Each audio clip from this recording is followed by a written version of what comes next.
सदाशिवसमारम्भां शङ्कराचार्यमध्यमाम् अस्मदाचार्यपर्यन्तां वन्दे गुरुपरम्पराम्। मौनव्याख्या प्रकटितपरब्रह्मतत्त्वं युवान् वर्षिष्ठान्तेव सदृशिगणैः आवृतं ब्रह्मनिष्ठैः आचार्येन्द्रं करकलितचिन्मुद्रमानन्दरूपम् स्वात्मा रामम् उदितवदनं दक्षिणामूर्तिमीडे वेदान्तार्थविभासकाय यतये शान्ताय सन्न्यासिने नानावादिनकेन्द्रसङ्घपवये योगीन्द्रवन्द्याय च मोहध्वान्तदिवाकराय भगवत्पादाभिधां बिभ्रते तस्मै भाष्यकृते नमोऽस्तु सततं पूर्णाय बोधात्मने अपारसच्चित्सुखवारिराशेः यस्योर्मिमात्रं भुवनं समस्तं गुहाहितं तं भ्रमणं गभीरं चिन्ताविहीनं हृदि चिन्तयामि। देहं मृण्मयवज्जडात्मकमहं बुद्धिर्न तस्यास्त्यतो नाहं तत्तदभावसुप्तिसमये सिद्धात्मसद्भावतः कोऽहं भावयुतः कुतो वरधिया दृष्ट्वात्मनिष्ठात्मनां सोऽहं स्फूर्तितया अरुणाचलशिवः पूर्णो विभाति स्वयं योऽन्तः प्रविश्य मम वाचमिमां प्रसुप्तां सञ्जीवयत्यखिलशक्तिधरस्वधाम्ना अन्यांश्च हस्तचरणश्रवणत्वगादीन् प्राणान् नमो भगवते पुरुषाय तुभ्यम्।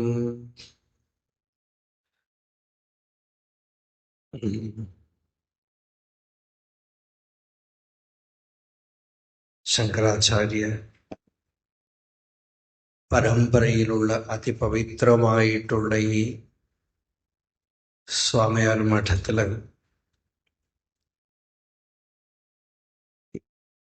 ഈയിടെയായിട്ട് ഇപ്പോ രണ്ടാമത്തെ പ്രാവശ്യമാണ് ഇങ്ങനൊരു സത്സംഗം നടക്കുന്നത്.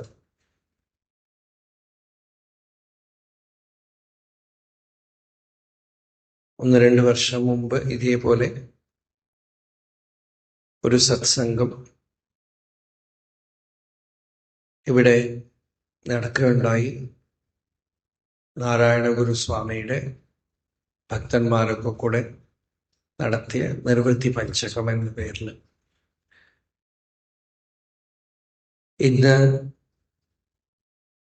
നമ്മൾ എടുക്കാൻ പോകുന്ന ഒരു വിഷയം ആചാര്യ ഭഗവത്പാദരുടെ വലിയ കൃതികളൊന്നും എടുക്കാൻ നമുക്ക് സമയമില്ലല്ലോ. എന്തെങ്കിലും ഒരു ആധാരശ്രുതി പോലെ ഒന്ന് വേണം. അപ്പൊ നമ്മൾക്ക് ഇന്ന് വിഷയം മനീഷാ പഞ്ചകമാണ്.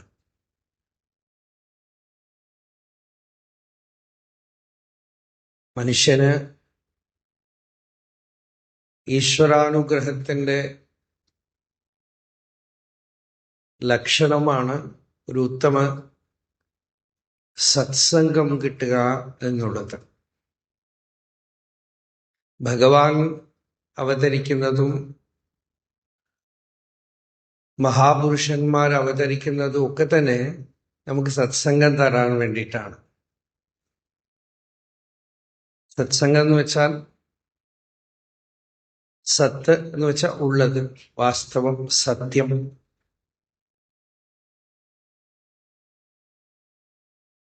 ആ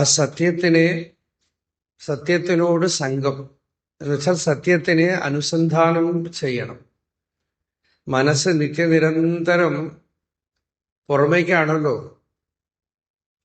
പുറത്തുള്ള വിഷയങ്ങളെയാണ് ഗ്രഹിക്കുന്നത്, അറിയുന്നത്, ചിന്തിക്കുന്നത്, പറയുന്നത്. അതുകൊണ്ട് അസത്സംഗമാണ്, മിഥ്യയാണ് ചിന്തിക്കുന്നത്.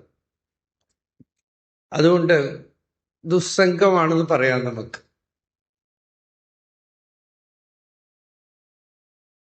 ഈ സത്സംഗം പരമാർത്ഥമായ വസ്തുവിനെ നമ്മളെ ഓർമ്മിപ്പിച്ച് അതിനെ ചിന്തിപ്പിക്കാനും ധ്യാനം ചെയ്യാനും അനുസന്ധാനം ചെയ്യാനും നമ്മളെ പ്രേരിപ്പിക്കുന്നതാണ് സത്സംഗം. അതുകൊണ്ട് നമ്മളുടെ അവിദ്യ, അജ്ഞാനം നീങ്ങുന്നു. വാസ്തവമായിട്ടുള്ള ജ്ഞാനം ഉള്ളില് പ്രകാശിക്കണം.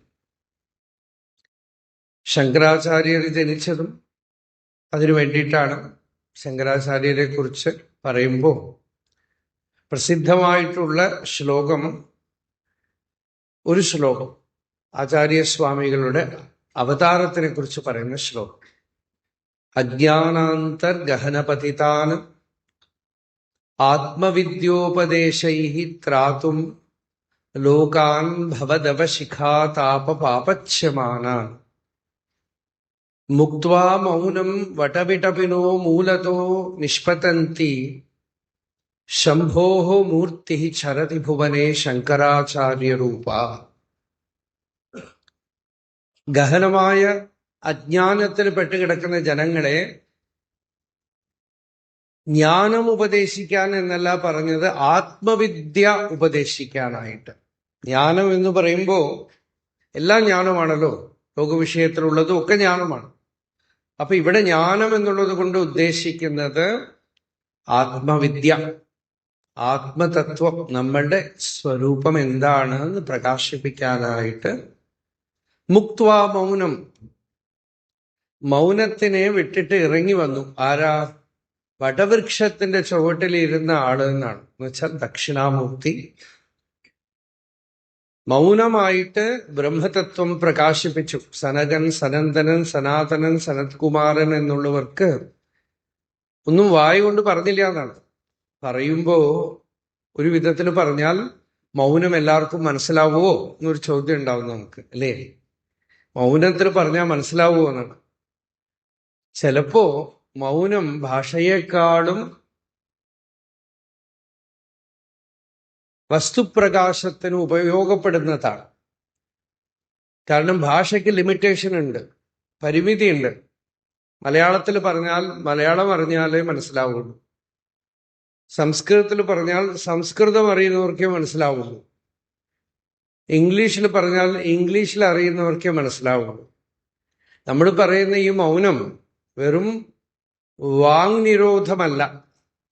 ഈ മൗനം വാക്കിന്റെ, അതായത് വാക്കിന്റെ ഒരു വ്യഞ്ജന ശക്തി ഉണ്ടല്ലോ, അഭിവ്യക്തി ഉണ്ടാക്കാനുള്ള ശക്തി, അതിന്റെ ഏറ്റവും സൂക്ഷ്മമായിട്ടുള്ള മണ്ഡലത്തിനെയാണ് മൗനം എന്ന് പറയുന്നത്, ദക്ഷിണാമൂർത്തിയുടെ മൗനം. അപ്പൊ ആ മൗനം എല്ലാവർക്കും മനസ്സിലാവും. പശുർവേത്തി ശിശുർവേത്തി വേത്തി ഗാനരസം ഫണിഹി എന്നൊരു ചൊല്ലുണ്ട്. ഒരു പാട്ട് പാടിയാലേ ഭാഷയൊന്നും അറിയണ്ടല്ലോ, അല്ലേ? ഒരു മൃഗത്തിനും അറിയാം, ഒരു കൊച്ചു കുട്ടിയും രസിക്കും, ഒരു പാമ്പ് പോലും രസിക്കും എന്നൊക്കെ പറയാറുണ്ട്. ഈ മൗനം അതുപോലെയാണ്. മരവും ചെടികളും സസ്യലതാദികളും പക്ഷികളും മൃഗങ്ങളും ഒക്കെ ഈ മൗനം മനസ്സിലാക്കും. അതാണ് ദക്ഷിണാമൂർത്തിയുടെ മൗനം. ചിത്രം വടതരോർ മൂലേ വൃദ്ധാശിഷ്യ ഗുരുർയുവ ഗുരോസ്തു മൗനം വ്യാഖ്യാനം ശിഷ്യാസ്തു ഛിന്ന സംശയ. ഗുരു മൗനമായിട്ടിരുന്നു, ശിഷ്യന്മാരുടെ സംശയമൊക്കെ പോയിരുന്നു. പക്ഷേ ഒരു പ്രശ്നമുണ്ട്. ശിഷ്യന്മാർക്ക് മനസ്സിലാവാൻ ഭാഷ വന്നു. എന്തായാലും ഭാഷയ്ക്ക് അതിൻ്റെതായ സ്ഥാനമുണ്ട്. വിഷയത്തിനെ പ്രകാശിപ്പിച്ച് ഭാഷയിൽ എല്ലാവർക്കും മനസ്സിലാവുന്ന രീതിയിൽ എഴുതി വെക്കാനായിട്ട് മൗനം പോരെന്ന് കണ്ട് ദക്ഷിണാമൂർത്തി ശങ്കരാചാര്യരായി വന്നു എന്നാണ് ശ്ലോകം. എന്തായാലും അന്നത്തെ ആവശ്യം. രമണ മഹർഷിയുടെ കാര്യത്തിൽ, ജീവിതത്തിൽ നോക്കിയാൽ ധാരാളം മൗനവും ഉണ്ടായിരുന്നു, വാക്കും ഉണ്ടായിരുന്നു. മഹർഷിയെക്കുറിച്ച് ഒരു പാശ്ചാത്യ ചിന്തകൻ പറഞ്ഞു, his silence was sometimes more eloquent than speech. ആ മൗനം പലപ്പോഴും വാക്കുകളെക്കാളും ഈ ബ്രഹ്മതത്വം പ്രകാശിപ്പിക്കാൻ കരുത്തുറ്റതായിരുന്നു, ശക്തിയുള്ളതായിരുന്നു. ഇപ്പോ ശങ്കരാചാര്യരിലും ആ മൗനം ഉണ്ടായിരുന്നു. കാരണം ജീവൻ മുക്തന്റെ, ബ്രഹ്മനിഷ്ഠന്റെ അനുഭൂതിക്ക് പേരാണ് മൗനം. അല്ലാതെ മൗനം എന്ന് വെച്ചാൽ മിണ്ടാതിരിക്കലല്ല. ജ്ഞാനി മിണ്ടിയാലും മൗനത്തിന് ഭഞ്ചം വരില്ല. ജ്ഞാനി മിണ്ടാതിരുന്നാലും മൗനം പ്രകാശിപ്പിച്ചോളൂ. അജ്ഞാനി മിണ്ടാതിരുന്നാലും അത് മൗനമാവില്ല. മനസ്സ് മിണ്ടിക്കൊണ്ടേയിരിക്കണ്ടല്ലോ. അതുകൊണ്ട് അജ്ഞാനിയുടെ വായടച്ചു പിടിക്കൽ മൗനമല്ല. അപ്പോ വാക്കിന്റെ അതീവ സൂക്ഷ്മമായ പരാവാക്കാണ് മൗനം. ആ മൗനം ജ്ഞാനികളുടെ വാക്കുകളിലുണ്ട്, അവരെഴുതി വെക്കുന്ന കൃതികളിലും ഉണ്ട്. അതുകൊണ്ടാണ് അത് ശാശ്വതമായിട്ട് നിൽക്കുന്നത്. സംസ്കൃത സാഹിത്യത്തിലൊക്കെ ഒരുപാട് വിചാരിച്ചിട്ടുണ്ട് എന്തുകൊണ്ടാണ്. ഒരുപാട് പുസ്തകങ്ങൾ വരുന്നുണ്ടല്ലോ അല്ലെ. എല്ലാ പുസ്തകങ്ങളും കുറച്ച് വർഷങ്ങൾ കഴിയുമ്പോഴേക്കും ആരും വായിക്കില്ല, എല്ലാം അങ്ങോട്ട് തൂക്കി വലിച്ചെറിയും. പക്ഷേ ഈ ഋഷികളുടെ വാക്കുകളൊക്കെ എത്ര കാലങ്ങൾ കഴിയുമ്പോഴും അതിങ്ങനെ ജീവിച്ചു നിൽക്കാൻ കാരണം എന്താണ് എന്ന് വെച്ചാൽ, വാക്ക് അതിനകത്ത് അനുഭൂതിയെ ഗർഭം ധരിച്ചുകൊണ്ടാണ് ആ വാക്ക് വരുന്നത്. ചത്വാരി വാക് പരിമിത പദാനി താനി വിദുഹു ബ്രാഹ്മണ യേ മനീഷിണ. വാക്കിന് 4 പാദങ്ങളാണ്. അതില് ഇപ്പൊ നമ്മൾ പറയുമ്പോൾ കേൾക്കുന്നത് അതിന്റെ സ്ഥൂലമായ ഒരു മണ്ഡലമാണ് വൈഖരി. അതിനു പുറകിലാണ് മധ്യമ, അതിനു പുറകിലാണ് പശ്യന്തി, അതിനു പുറകിലാണ് പര. ഒക്കെ ഒരുപാട് മിസ്റ്റിസിസമായിട്ട് ഇരിക്കുന്നു വിചാരിക്കേണ്ട. ചെറിയ ഇൻട്രൊഡക്ഷൻ അത്രയേ ഉള്ളൂ. ആ പരാവാക്കിന്റെ രസം ജ്ഞാനികളുടെ കൃതികളിലൊക്കെ ഉണ്ടാവും. അത്തരത്തിലുള്ള അനുഭൂതി നിറഞ്ഞ ഒരു വാങ്മയമാണ് നമുക്ക് ശങ്കര ഭഗവത്പാദരുടെ കൃതികളിലൊക്കെ നമ്മൾ കാണുന്നത്. ആചാര്യസ്വാമികളുടെ കൃതികളൊക്കെ ഒരു കവി പറഞ്ഞു, ഗിരാം ധാര കൽപദ്രുമ കുസുമധാര പരഗുരോഹോ. ആ ആചാര്യന്റെ വാക്കിന്റെ ഒഴുക്കുണ്ടല്ലോ, കൽപദ്രുമ കുസുമമാണ്. കൽപദ്രുമ കുസുമങ്ങളുടെ ഒരു ഒഴുക്കാണ്. അങ്ങനെ ആചാര്യ ഭഗവത്പാദര് അനേക കൃതികൾ നമുക്ക് തന്നു.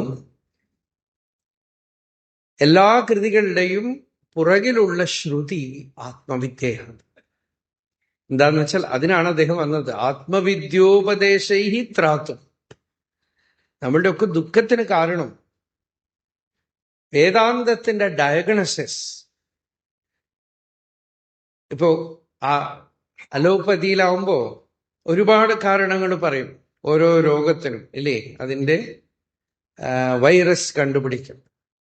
ആയുർവേദത്തിൽ അവർ പറയണത് 3 ഉള്ളൂ എന്നാണ്: കഫം, വാതം, പിത്തം.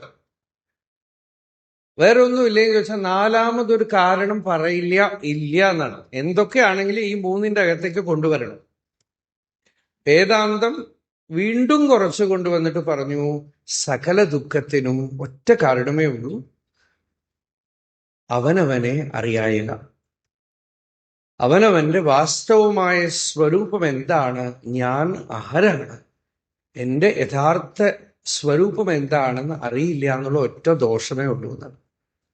Ignorance is the only disease for which true knowledge is the antidote. ശരിയായ ഒരു മരുന്ന് ജ്ഞാനമാണ്, വാസ്തവമായ ജ്ഞാനം. ശങ്കരാചാര്യരുടെ ഭാഷയിൽ പറഞ്ഞാൽ സമ്യക് ജ്ഞാനം. അവനവന്റെ സ്വരൂപം എന്താണ് എന്ന അറിയായ്മയാണ് സകല ദോഷത്തിനും മൂലകാരണം. ഇത്രയേ ഉള്ളൂ വേദാന്തം. വേദ അന്തം എന്ന് വെച്ചാൽ വേദത്തിന് ഒരു അവസാനം എന്നർത്ഥമല്ല, വേദത്തിന്റെ താല്പര്യം, വേദത്തിന്റെ എസൻസ്, വേദത്തിന്റെ ക്രീം. ആ വേദാന്ത ഡിണ്ടിമം മുഴക്കിക്കൊണ്ടാണ് ശങ്കരാചാര്യർ ഭാരതത്തിന്റെ ഇങ്ങോളം അങ്ങോളം സഞ്ചരിച്ചത്. എല്ലാവർക്കും കൂടി ഒരു കാര്യം കൂടെ പറയട്ടെ. ഇതൊന്നും അവിടെ ഉണ്ടാവും ആ പുസ്തകം, ആത്മതീർത്ഥം എന്ന ആചാര്യ ഭഗവത്പാദരുടെ ജീവചരിത്രം. അത് നമ്മൾ മലയാളികള് വായിക്കേണ്ടതാണ്, എല്ലാവരിലും എത്തിക്കേണ്ട ഒരു കൃതിയാണ്. അതിലെ ആചാര്യസ്വാമിയുടെ ചരിത്രവും ആചാര്യസ്വാമികളുടെ കൃതികളും എല്ലാത്തിൻ്റെയും ഒരു എസൻസ് അതിനകത്തുണ്ട്. അത് കാരണം നമുക്ക് കേരളത്തിന് അഭിമാനിക്കാനുള്ള ഒരു ഒരു ഒരു ഹിമാലയമാണത്. അത് വേണ്ട വിധത്തിൽ നമ്മൾ ഒന്നും പൂജ്യ വ്യതിക്രമ എന്ന് പറയുന്ന പോലെ വേണ്ട വിധത്തിൽ ഒന്നും ആദരിക്കുന്നില്ല, പോരാ. അതുകൊണ്ട് അഖണ്ഡാനന്ദ സരസ്വതി സ്വാമി എന്ന് പറഞ്ഞ് വടക്കോട്ടൊരു മഹാത്മാണ്ടായിരുന്നു. വലിയ ഭാഗവതാചാര്യനാണ്, പരമപ്രാമാണികനായ ഭാഗവതാചാര്യനായിരുന്നു അദ്ദേഹം.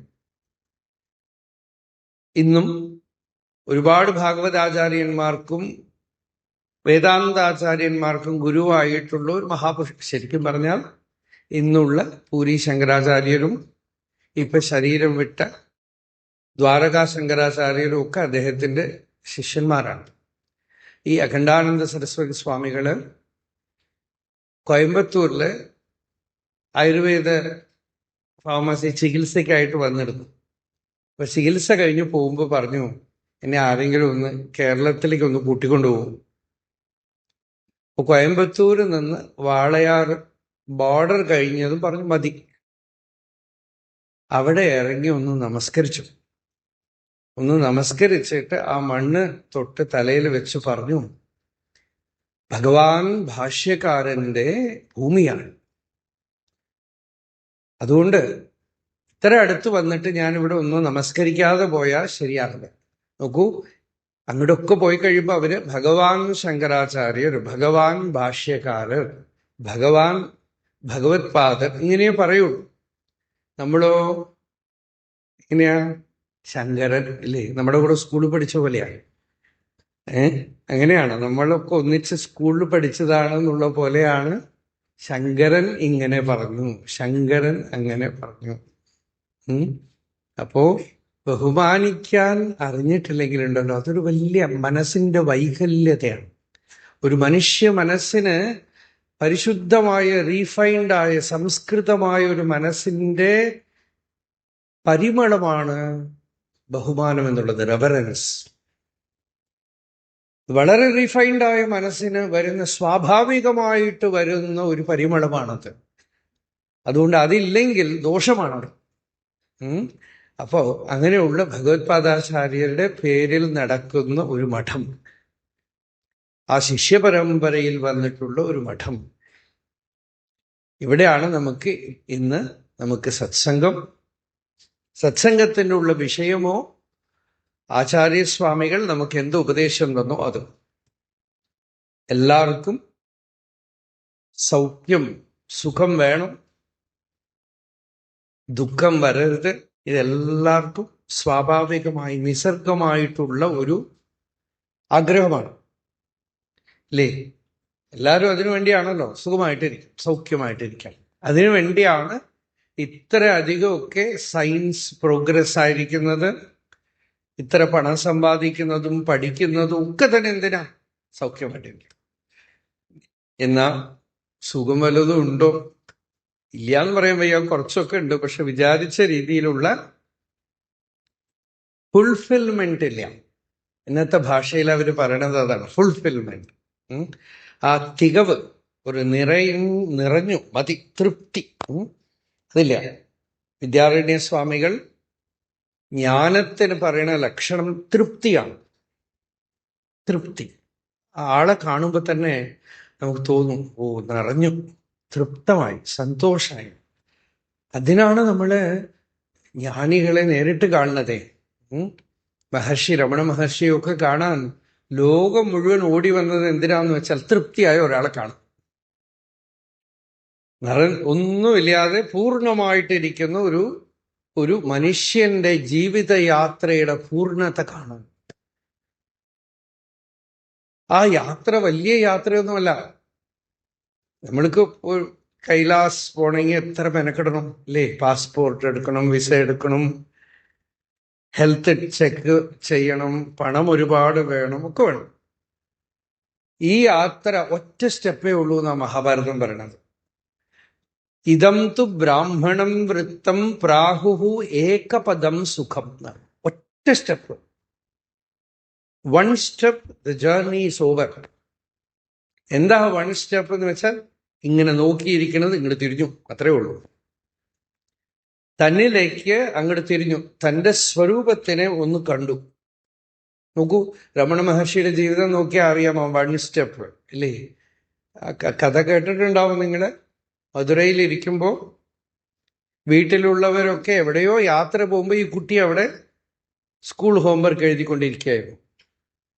തിരിച്ചു വരുമ്പോൾ ജീവൻ മുക്തനായ ഋഷിയാണ്. ഒരു അരമണിക്കൂർ 1 മണിക്കൂർ കഴിഞ്ഞ് തിരിച്ചു വരുമ്പോൾ ഇതിനകത്ത് എന്തോ മാജിക് സംഭവിച്ചു, ഒരു പാരഡൈം ഷിഫ്റ്റ്. മഹർഷിയുടെ ജീവിതം എല്ലാത്തിനു മുമ്പ് ഒരു ചാലഞ്ച് പോലെയാണ്. ഈ ജ്ഞാനത്തിന്റെ സരളത, ജ്ഞാനത്തിന്റെ സ്വാഭാവികത, ഇതിനൊക്കെ ഒരു ദൃഷ്ടാന്തം പോലെയാണ് മഹർഷിയുടെ ജീവിതം. കാരണം വേദാന്തം പറയണത് അതാണ്, വളരെ എളുപ്പമാണെന്നാണ്. നിങ്ങളതാണ് തത്വമസി, കഴിഞ്ഞു. നിന്റെ സ്വരൂപം അതാണ്, കഴിഞ്ഞു. ശങ്കരാചാര്യര് ഭാരതം മുഴുവൻ യാത്ര ചെയ്യുമ്പോൾ ഈ ആത്മതീർത്ഥത്തിൽ ഈ കഥ വരും. ഒരുപാട് ആളുകളെ കണ്ടു. ഒരു 32 വയസ്സിനകത്ത് നിറഞ്ഞ ഒരു ജീവിതം. അങ്ങനെ യാത്ര ചെയ്തുകൊണ്ടിരിക്കുമ്പോൾ കർണാടക ദേശത്തില് മഹാപണ്ഡിതന്മാർ നിറഞ്ഞിട്ടുള്ള ഒരു ഗ്രാമം. ആ ഗ്രാമത്തിലെ ശാസ്ത്രവിചാരമൊക്കെ നടന്നു. പലരും ഉപദേശത്തിനായിട്ട് വരും. ചിലരെ അപ്പൊ തന്നെ ഉപദേശിക്കും, ചിലരെ കുറച്ചു ദിവസം എൻ്റെ കൂടെ ഇരിക്കൂ എന്ന് പറയും. നല്ല കാണാം ആ ഒരു ഭംഗി. ഒരു ജൈന ഭിക്ഷു, നഗ്നനായ ഒരു ജൈന ഭിക്ഷു. ഈ ജൈനന്മാരുടെ ഇടയിൽ 2 ഗ്രൂപ്പുണ്ട്, ദിഗംബരന്മാരും ശ്വേതാംബരന്മാരും. അതിൽ നഗ്നനായ ഒരു ഭിക്ഷു വന്നിട്ട് പറഞ്ഞു, എൻ്റെ സിദ്ധാന്തം ഇതാണ് എന്നൊക്കെ പലതും പറഞ്ഞിട്ട്, ഞാൻ അങ്ങയുടെ അടുത്ത് ചർച്ച ചെയ്യാനായി, ഈ അധ്യാത്മവിദ്യയെ ചർച്ച ചെയ്യാനായിട്ട് വന്നിരിക്കുകയാണെന്ന് പറഞ്ഞു. ആചാര്യസ്വാമിയോട് പറഞ്ഞു, ഇപ്പൊ ഒരുപാട് തിരക്കാണ്, അതുകൊണ്ട് എൻ്റെ കൂടെ ഇരിക്കൂ, നമ്മൾ സമയം പോലെ സന്ദർഭം പോലെ നോക്കി നമുക്ക് സംസാരിക്കാം എന്ന് പറഞ്ഞു. ആ ഭിക്ഷു വേറെ ജോലിയൊന്നുമില്ല, സ്വതന്ത്രനാണ്, കൂടെ താമസിച്ചു. അദ്ദേഹത്തിന് സൗകര്യം, എപ്പോഴും സത്സംഗം കിട്ടുന്നുണ്ട്, ഭിക്ഷയ്ക്ക് ബുദ്ധിമുട്ടില്ല, യാത്രയിൽ ധാരാളം ആളുകളുണ്ട്. 6000 പേരൊക്കെ അത്ര ആചാര്യസ്വാമികൾ പോകുമ്പോൾ കൂടെ പോയിരുന്നു. ഒന്ന് ആലോചിച്ച് നോക്കും. ഇന്ന് നമുക്ക് ആ കഥയൊക്കെ തന്നെ ലോപിച്ചു പോയിരിക്കുന്നു. അപ്പോ അവരുടെ കൂട്ടത്തിൽ ഇങ്ങനെ പോയിട്ട് ഒരു 6 മാസം അദ്ദേഹത്തിന് സന്ദർഭമേ കിട്ടിയില്ല. കാശിയിലെത്തിയിട്ട് ഒരു ദിവസം ഭഗവത്പാദർ വിളിച്ചു, ആ ജൈന ഭിക്ഷുവിനെ വിളിച്ചിട്ട്, ആ ക്ഷപണകൻ എന്നാണ് പറയുന്നത്, ആ ക്ഷപണകനെ വിളിച്ചിട്ട് പറഞ്ഞു, ചോദിക്കും, എന്താ ചോദിക്കേണ്ടതെന്ന് വെച്ചാൽ ചോദിച്ചോളൂ, അങ്ങ് ഇത്രയും ദിവസം ക്ഷമയോടെ കാത്തിരുന്നതല്ലേ, ഇനി ചോദിക്കണമെങ്കിൽ ചോദിച്ചോളൂ. അപ്പൊ ആ ക്ഷപണകൻ പറഞ്ഞു, ഭഗവാനെ, ഞാൻ ചോദ്യം ചോദിക്കണമെങ്കിൽ അന്നേ ചോദിക്കണമായിരുന്നു.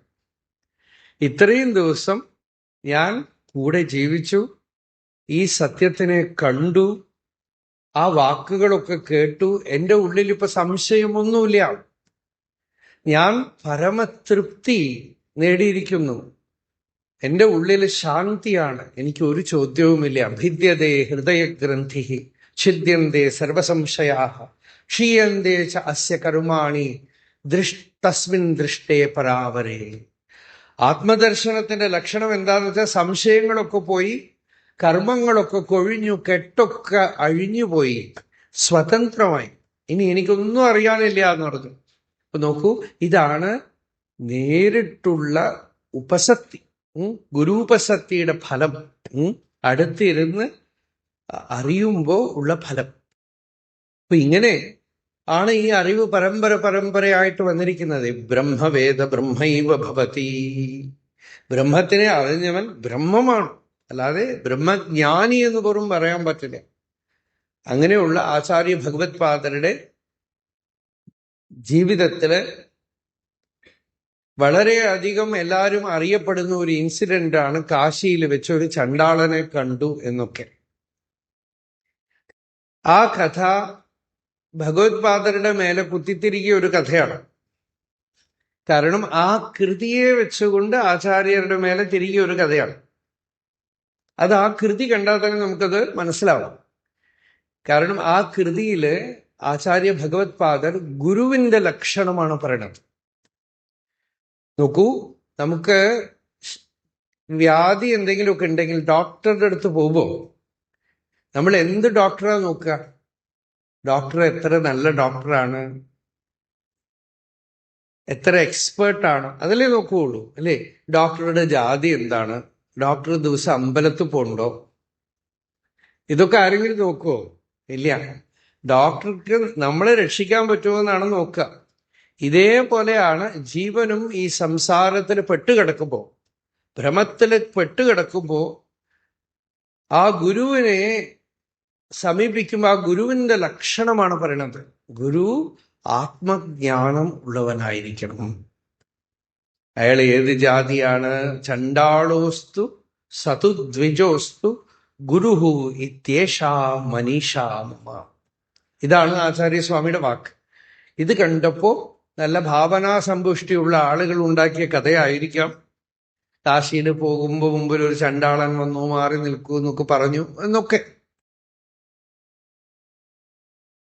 എന്തായാലും ആ കഥയ്ക്കും ഈ കൃതിക്കും തമ്മിൽ സംബന്ധമൊന്നും കാണാനില്ല. അതിനു മുമ്പ് ഒരു ശ്ലോകമുണ്ട്.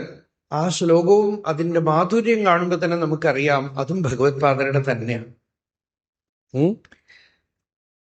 എന്തായാലും ഈ ശ്ലോകത്തിന്റെ കെട്ടും മട്ടും നോക്കുമ്പോൾ മഹാവാക്യങ്ങളൊക്കെ അതിനകത്തുണ്ട്. മഹാവാക്യങ്ങളൊക്കെ അതിനകത്തുണ്ട്. ആദ്യത്തെ ശ്ലോകം, ഒരു ശ്ലോകം ഇതിൽ നിന്ന് എടുത്താൽ പോലും നമുക്ക് ആത്മവിദ്യ നല്ലവണ്ണം തെളിഞ്ഞു കിട്ടും. ആത്മവിദ്യ എന്താണ്? നമ്മളെക്കുറിച്ചുള്ള അറിവാണ്. നമുക്ക് ഉറപ്പുണ്ടല്ലോ നമ്മളിതാണ് ആധാർ കാർഡ് പാർട്ടി അല്ലേ? ആധാർ കാർഡ്, ഐഡന്റിറ്റി കാർഡിന് ഫോട്ടോ എടുത്ത് എല്ലാ ലക്ഷണങ്ങളും വെക്കണ്ടല്ലോ. ഈ ശരീരമാണ് ഞാൻ. ഈ ശരീരമാണ് ഞാനെങ്കിൽ അതിൻ്റെ ലക്ഷ്യം നമുക്കറിയാം. ചിന്മയാനന്ദ സ്വാമി പറയും, a sad travel from the womb to the tomb. Sorrowful travel. ഗർഭപാത്രത്തിൽ നിന്ന് ശ്മശാനത്തിലേക്കുള്ള ഒരു യാത്രയാണ് ശരീരയാത്ര എന്ന് ഭഗവാൻ പറഞ്ഞു. ഈ ശരീരത്തിന്റെ ലിമിറ്റേഷൻ ആണെങ്കിൽ ഒന്നിനും അർത്ഥമില്ല. ചാർവാകന്മാരൊക്കെ പറയണത് അതാണ്. നാസ്തികന്മാർക്കുള്ള പേരാണ് സംസ്കൃതത്തിൽ ചാർവാകൻ. അവര് പറയണ സുഖമായിട്ട് ഉറങ്ങാം, വേറെ ഒന്നും ചിന്തിക്കരുത്, നെയ്യ് കൂട്ടി കഴിക്കുക ഭക്ഷണം, പണമില്ലെങ്കിൽ കടം വാങ്ങിക്കൊള്ളുക, തിരിച്ചൊന്നും കൊടുക്കണ്ട, ഋണം കൃത്വ ഘൃതം പിബേത്തനാണ്. ഋണം എന്ന് വെച്ചാൽ കടം വാങ്ങിയിട്ടെങ്കിലും ഘൃതം പിബേത്ത്, നല്ല നെയ്യ് കൂട്ടി കഴിച്ചോടാം. യാവത് ജീവം സുഖം ജീവേത്, എത്ര കാലം ജീവിക്കണോ അത്ര കാലം സൗഖ്യമായിട്ട് ജീവിക്കാം. കേൾക്കുമ്പോ തന്നെ തോന്നൂല്ലേ ഇങ്ങനെയാണോ വേണ്ടതെന്ന് തോന്നില്ലേ അല്ലേ? അതുകൊണ്ടാണ് അവർക്ക് ചാർവാകൻ പേര്. ചാരുവാചം എന്ന് വെച്ചാൽ നല്ല മധുരമായി കേൾക്കാൻ ഇൻപമുള്ള വാക്കുകൾ പറയണത് കൊണ്ടാണ് ചാർവാകൻ എന്ന പേര്. അപ്പോ പക്ഷേ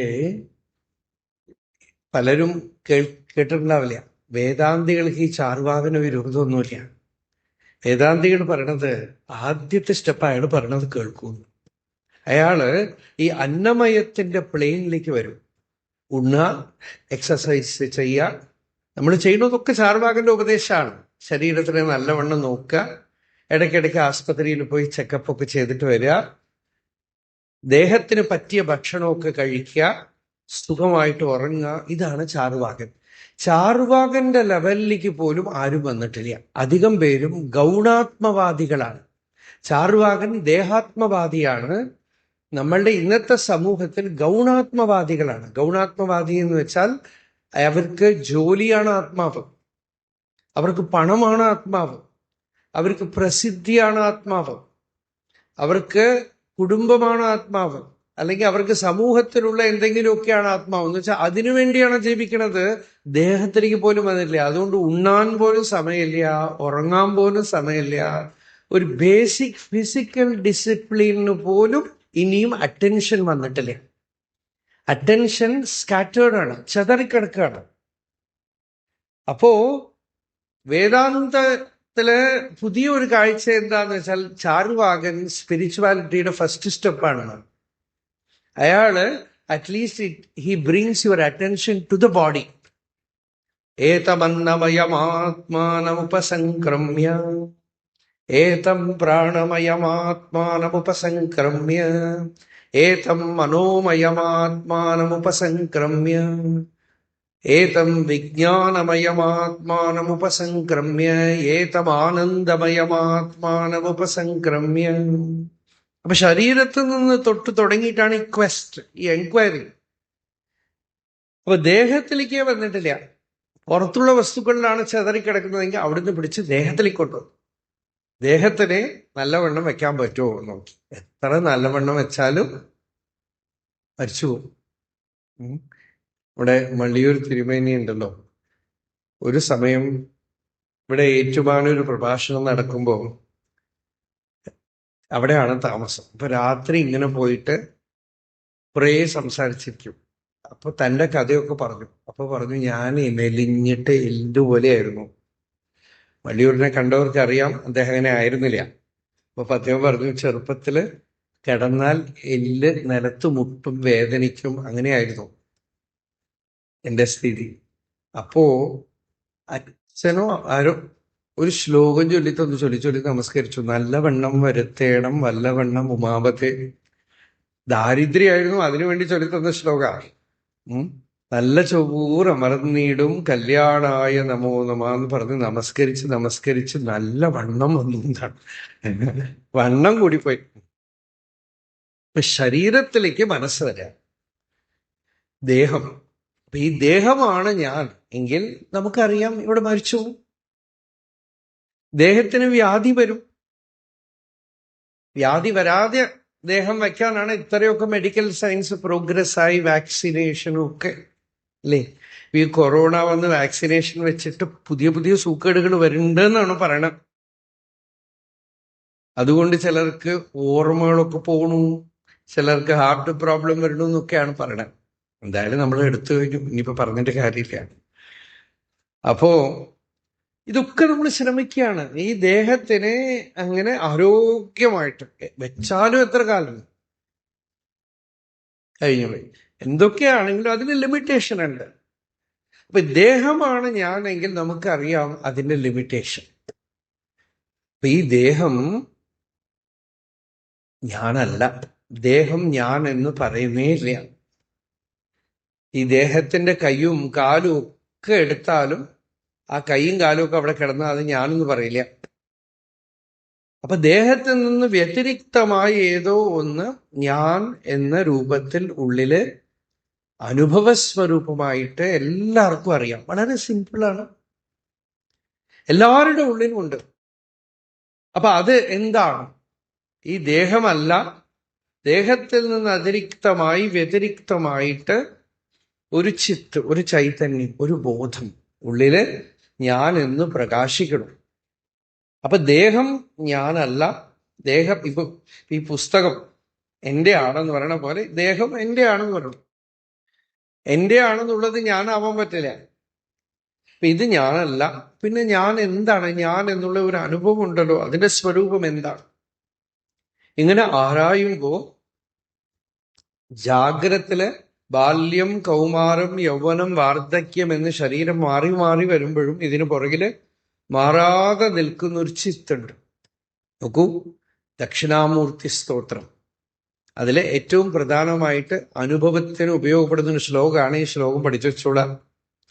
ബാല്യാദിഷ്വപി ജാഗ്രതാദിഷു തഥാ സർവാസു അവസ്ഥാസ്വപി വ്യാവൃത്താസു അനുവർത്തമാനമഹമിത്യന്തസ്ഫുരന്തം സദാ സ്വാത്മാനം പ്രകടീകരോതി ഭജതാം യോ മുദ്രയാ ഭദ്രയാ തസ്മൈ ശ്രീ ഗുരുമൂർത്തയേ നമൈദം ശ്രീ ദക്ഷിണാമൂർത്തയേ. ബാല്യം, കൗമാരം, യൗവനം, വാർദ്ധക്യം, ഇതൊക്കെ മാറി മാറി വരുന്നു അവസ്ഥകൾ. നമ്മളുടെ തന്നെ കുട്ടിക്കാലത്തെ വീഡിയോ ഒക്കെ എടുത്ത് നമ്മളിപ്പോ കാണാം. നമുക്ക് മനസ്സിലാവില്ല. ഈയിടെ ഇങ്ങനെ ഒന്നും ഉണ്ടായി. നമുക്കറിയുന്ന ഒരു പയ്യൻ, ആ പയ്യന്റെ അടുത്ത് ഒരു കൊച്ചുകുട്ടിയുടെ ഫോട്ടോ കൊണ്ടുപോയി കാണിച്ചു. അയാൾ ഇത് ആരാണെന്ന് കണ്ടുപിടിക്കാൻ പറഞ്ഞു. അയാൾ ഒരു 10 പേരുടെ പേര് പറഞ്ഞു. അവസാനം കൊണ്ട് കാണിച്ചപ്പോൾ ഒരു പറഞ്ഞു, ഇത് അവരൊന്നുമല്ല, നിങ്ങൾ തന്നെയാണ്, നിങ്ങൾ തന്നെയാണ്. അറിഞ്ഞില്ല, അവനവനെ തന്നെ അറിയില്ല. വേദാന്തത്തിൽ നല്ലൊരു ദൃഷ്ടാന്തം പറയേ, നമ്മളെ ഈ ആത്മാവാണെന്ന് അറിഞ്ഞു കഴിയുമ്പോൾ, കാണുന്നതൊക്കെ ആത്മസ്വരൂപമാണെന്ന് അറിയുമ്പോൾ അതിനോടുള്ള ആകർഷണ വികർഷണങ്ങളൊക്കെ പോയി നമ്മൾ സ്വതന്ത്രരാകും. അതിനൊരു മനോഹരമായ ഒരു ദൃഷ്ടാന്തം പറയും.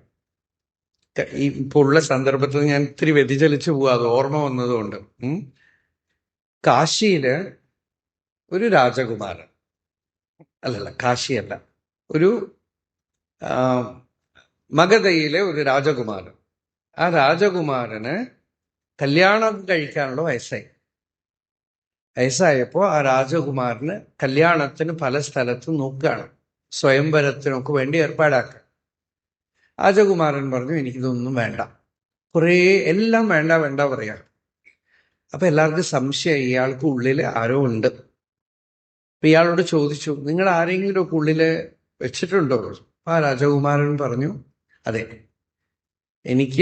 ഞാൻ കാശിയിലെ ആ രാജകുമാരിയെ കല്യാണം കഴിക്കാൻ തീരുമാനിച്ചിരിക്കുകയാണ്. അപ്പോ ആ രാജഗുരു പറഞ്ഞു, കാശിയിലെ രാജകുമാരി കൊള്ളാലോ, രാജകുമാരിയാണല്ലോ, കാശിയാണല്ലോ, ശരി, നിങ്ങൾ എവിടെ കണ്ടു അവളെ? ഞാൻ കണ്ടിട്ടില്ല, പക്ഷെ അവളുടെ പടം കണ്ടു. എവിടെയാ പടം കണ്ട്? അപ്പൊ നമ്മുടെ പഴയ മച്ചിന്റെ അടുത്ത് പാലസില് പഴയ സ്റ്റോറിൽ കണ്ടു. ഇപ്പൊ ഏകദേശം എൻ്റെ വയസ്സായിട്ടുണ്ടാവും. വളരെ വർഷങ്ങൾക്ക് മുമ്പുള്ള വരച്ച പടമാണ്, കൊച്ചുകുട്ടിയായിട്ടുള്ള പടമാണ്.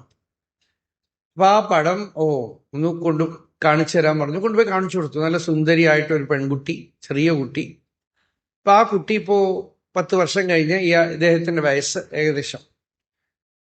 അപ്പൊ ഇയാള് പറഞ്ഞു, ഞാൻ ഈ കുട്ടിയെ കല്യാണം കഴിക്കൂ. അപ്പൊ ആ രാജഗുരു പറഞ്ഞു, ഈ കുട്ടിയെ കല്യാണം കഴിക്കാൻ പറ്റില്ല. എന്തേ? കാരണം ഇത് നീയാണ്. 10 വർഷം മുമ്പ് നീ ഒരു നാടകത്തിൽ കാശി രാജകുമാരിയായിട്ട് നടിച്ചു.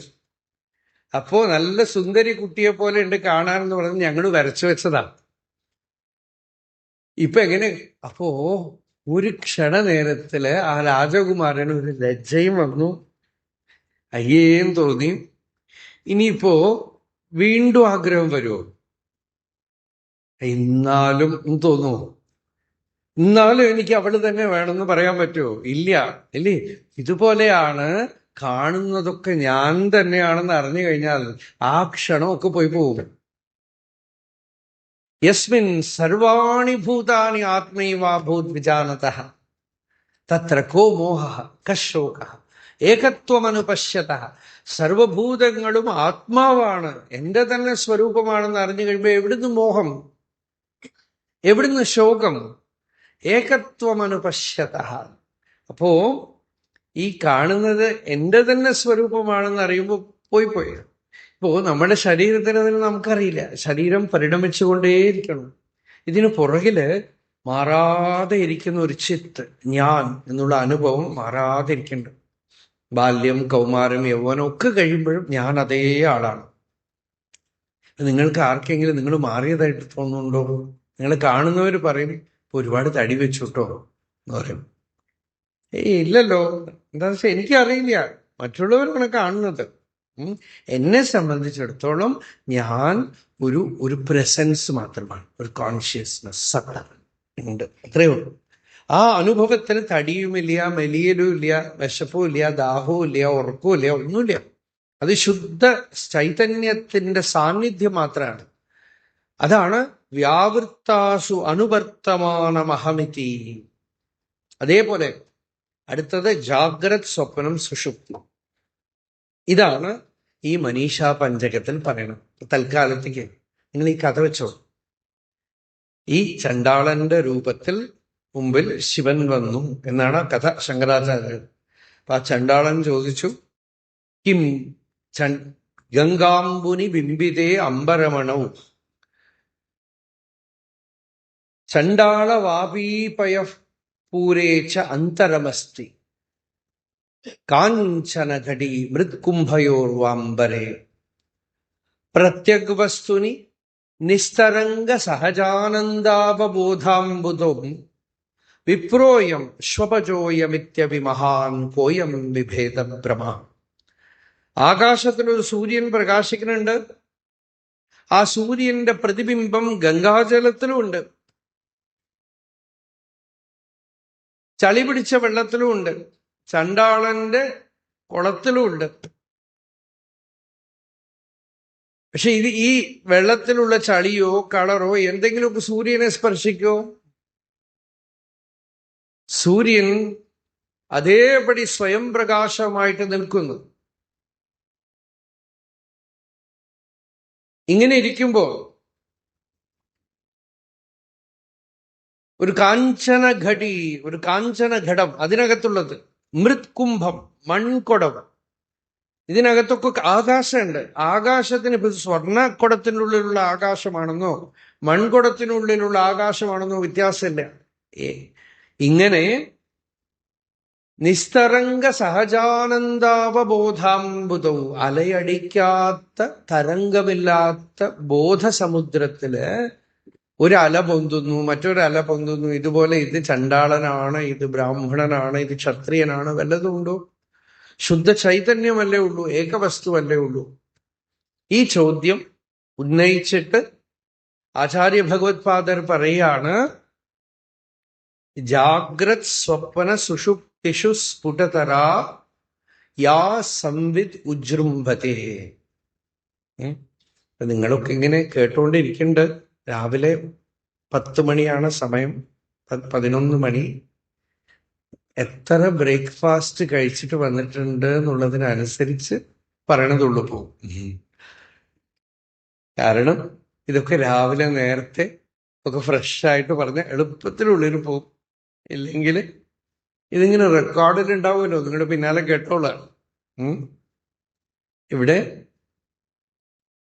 പറഞ്ഞു ജാഗ്രത് സ്വപ്നം സുഷുപ്തി അവസ്ഥാത്രയം. ഇത് വേദാന്തത്തിൽ മാത്രമുള്ള വിചാരമാണ്. വെസ്റ്റേൺ ഫിലോസഫിയിലൊന്നും ഈ ജാഗ്രത എന്ന് പറയുന്ന അവസ്ഥയെ കടന്നവർ പോയതേ ഇല്ല.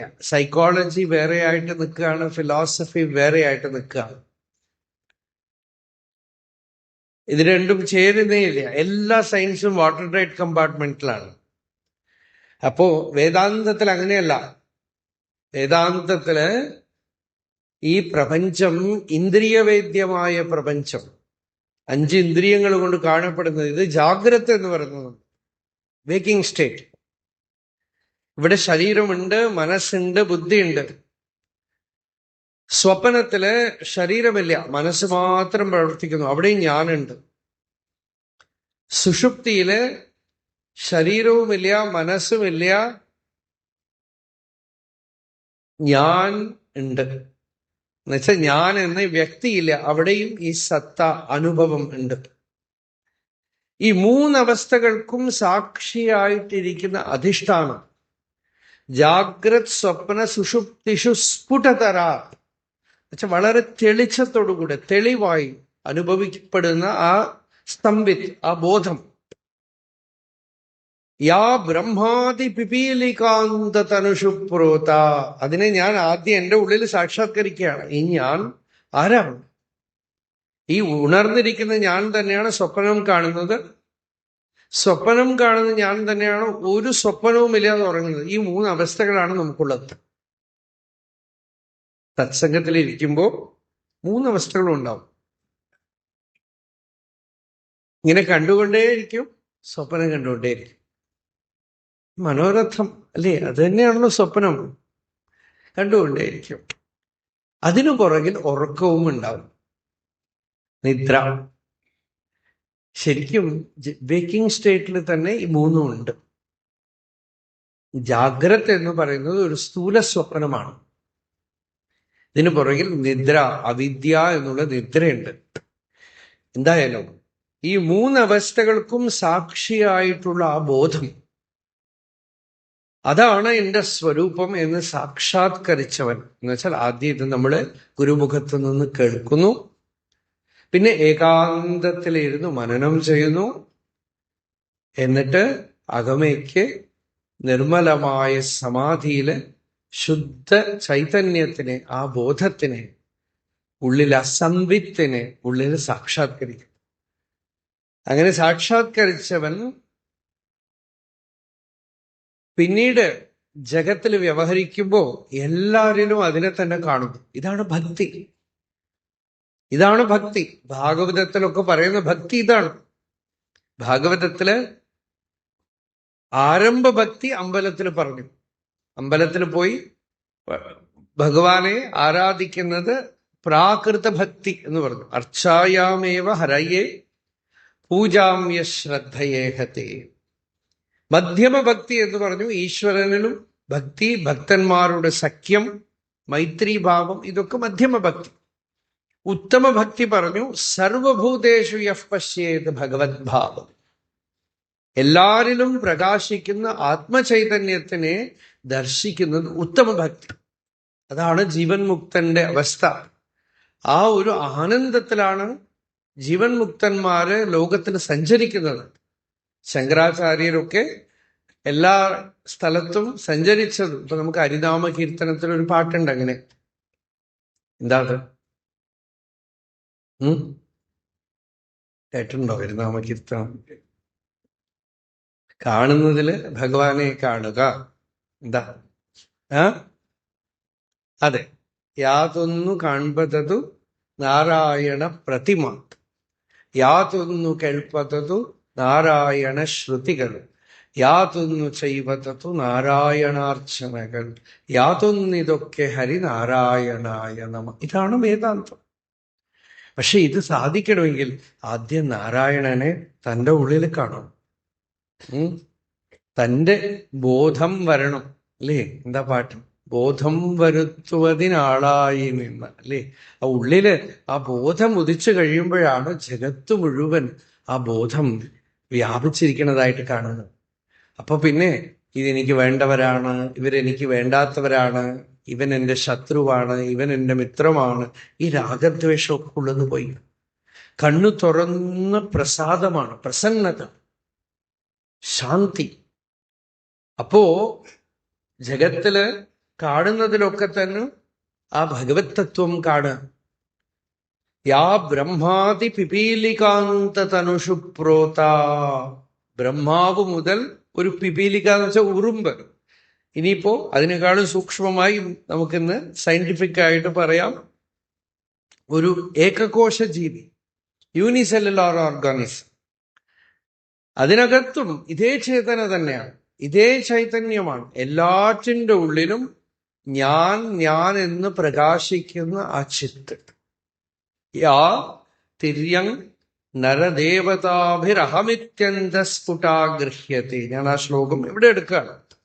തിര്യക്ക് എന്ന് വെച്ചാൽ ഒരു മൃഗം, നരൻ, മനുഷ്യൻ, ദേവതകൾ, എല്ലാവരുടെ ഉള്ളിലും ഞാൻ ഞാൻ എന്ന് സ്ഫുടമായി ഗ്രഹിക്കപ്പെടുന്നത് എന്തോ. യാ തിര്യങ് നരദേവതാഭിരഹമിത്യന്തസ്ഫുടാഗൃഹ്യത്തെ. പിന്നെന്താ? യദ്ഭാസ ഹൃദയാക്ഷ ദേഹവിഷയാഃ ഭാന്തി സ്വതഃ അചേതനാത് താം ഭാസീഹി പിഹിതാർക്കമണ്ഡലനിഭാം സ്ഫൂർത്തിം സദാ ഭാവയൻ യോഗി നിർവൃത്തമാനസോ ഹി ഗുരുഹു ഇത്യേഷാ മനീഷാ മമ. ഈ ശരീരം ഇപ്പോ മനസ്സ് പ്രവർത്തിക്കുന്നു, ഇന്ദ്രിയങ്ങൾ പ്രവർത്തിക്കുന്നു. ഇതേ മരിച്ചു കഴിഞ്ഞാൽ ഒന്നുമില്ല.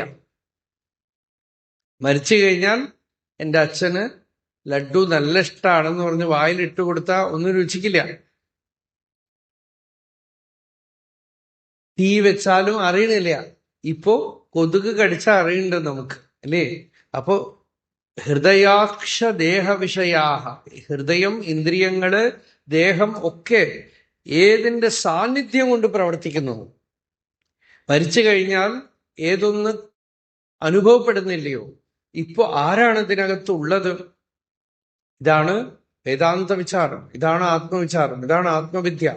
വളരെ അടുത്തുള്ള ഒരു ചെറിയ കാര്യത്തിനെ കുറിച്ചുള്ള ചോദ്യം. എന്തൊക്കെയോ ചോദ്യങ്ങൾ ചോദിക്കുന്നു നമ്മൾ. ഭൂമിയെക്കുറിച്ചും ലോകത്തിനെ കുറിച്ചും ഗാലാക്സീസിനെ കുറിച്ചൊക്കെ ചോദിക്കണുണ്ട്. നമ്മളുടെ ഏറ്റവും അടുത്ത്, അതുകൊണ്ടാണ് ഈ വിദ്യക്ക് ഉപനിഷത്ത് എന്ന് പേര്. സമീപേ നിഷീധത്ത്, ഏറ്റവും അടുത്തുള്ള അറിവ്, ദൂരത്തുള്ള അറിവല്ല, ഏറ്റവും അടുത്തുള്ള സിമ്പിളായിട്ടുള്ള അറിവ്. രമണ മഹർഷി വലിയ പഠിപ്പൊന്നുമുള്ള ആളല്ല. അദ്ദേഹത്തിന് ഈ അറിവ് വളരെ എളുപ്പമായിരുന്നു. അദ്ദേഹം പറഞ്ഞു, അയ്യേ അതിസുലഭം ആത്മവിദ്യ. ഈ ആത്മവിദ്യ എത്ര സുലഭമാണ്, ഒരു കോംപ്ലക്സിറ്റീസും ഇല്ല. നമുക്ക് വൈകുണ്ഠം, കൈലാസം എന്നൊക്കെ പറഞ്ഞ് അറിയണമെങ്കിൽ ഒരുപാട് വേണം, മനസ്സിലാക്കണം. ഇതിപ്പോ അത്രയും കൂടെ ബുദ്ധിമുട്ടില്ല. വളരെ അടുത്ത് സിമ്പിളായിട്ടുള്ള കാര്യമാണ്. നമ്മളുടെ ഒക്കെ ഉള്ളില് എന്താണ് അഹമിതി അന്തസ്ഫുടാഗൃഹ്യത്തെ, ഞാൻ എന്ന് സ്ഫുടമായി അറിയപ്പെടുന്നത് എന്താണ്? ഈശ്വരനെ അറിഞ്ഞില്ലെങ്കിൽ വിട്ടേക്കോ. നാസ്തികന് പോലും നിഷേധിക്കാൻ പറ്റാത്ത അറിവാണത്. ഞാൻ ഈശ്വരനെ വിശ്വസിക്കുന്നില്ല, ശരി, വേണ്ട. നീ നിന്നിൽ വിശ്വസിക്കുന്നുണ്ടല്ലോ, നീ ഉണ്ടല്ലോ അല്ലേ? ഞാൻ ഉണ്ടല്ലോ. അപ്പൊ എന്തായി ഞാൻ? കൈയാണോ, കാലാണോ, തലയാണോ, ഹാർട്ടാണോ, ലിവറാണോ, കിഡ്നി ആണോ? എന്നാലോചിച്ച് നോക്കൂ. ഇന്ന് സയൻസ് എല്ലാം മാറ്റി പ്രതിഷ്ഠിക്കുന്നുണ്ട്. ഇതൊക്കെ മാറിയാലും ഞാൻ അതേപോലെ ഇരിക്കണം. കിഡ്നി മാറിയാലും ശരി, ഹാർട്ട് മാറിയാലും ശരി, ലിവർ മാറിയാലും ശരി, എല്ലാത്തിനു പുറകിലും അസ്തിത്വം, അവനവന്റെ നിലനിൽപ്പ്, ബോധം മാറാതെ നിർത്തും. എന്താണ് ഈ ബോധം? ഇതിനെക്കുറിച്ച് ഉള്ള അറിവ് ഒരു വിഷയം. വേദാന്തം പറയണത് ഈ അറിവ് പോരാ, അനുഭവം വരണം. അനുഭവം എന്താണ്? അതിനെ നിരന്തരം മിസ്ഇൻറ്റർപ്രറ്റ് ചെയ്തുകൊണ്ടിരിക്കുന്ന ചിത്തം അതില് സമാഹിതമാവണം. അതാണ് ഞാൻ എന്ന് അറിഞ്ഞ് നിശ്ചലമായി കുറച്ചു നേരമെങ്കിലുമൊക്കെ അതിൽ നിൽക്കണം. ആ ബോധത്തില് നിർവികൽപ്പേ സമാധൗ ഹൃദി കലയതി വിദ്വാൻ ബ്രഹ്മപൂർണം സമാധൗ.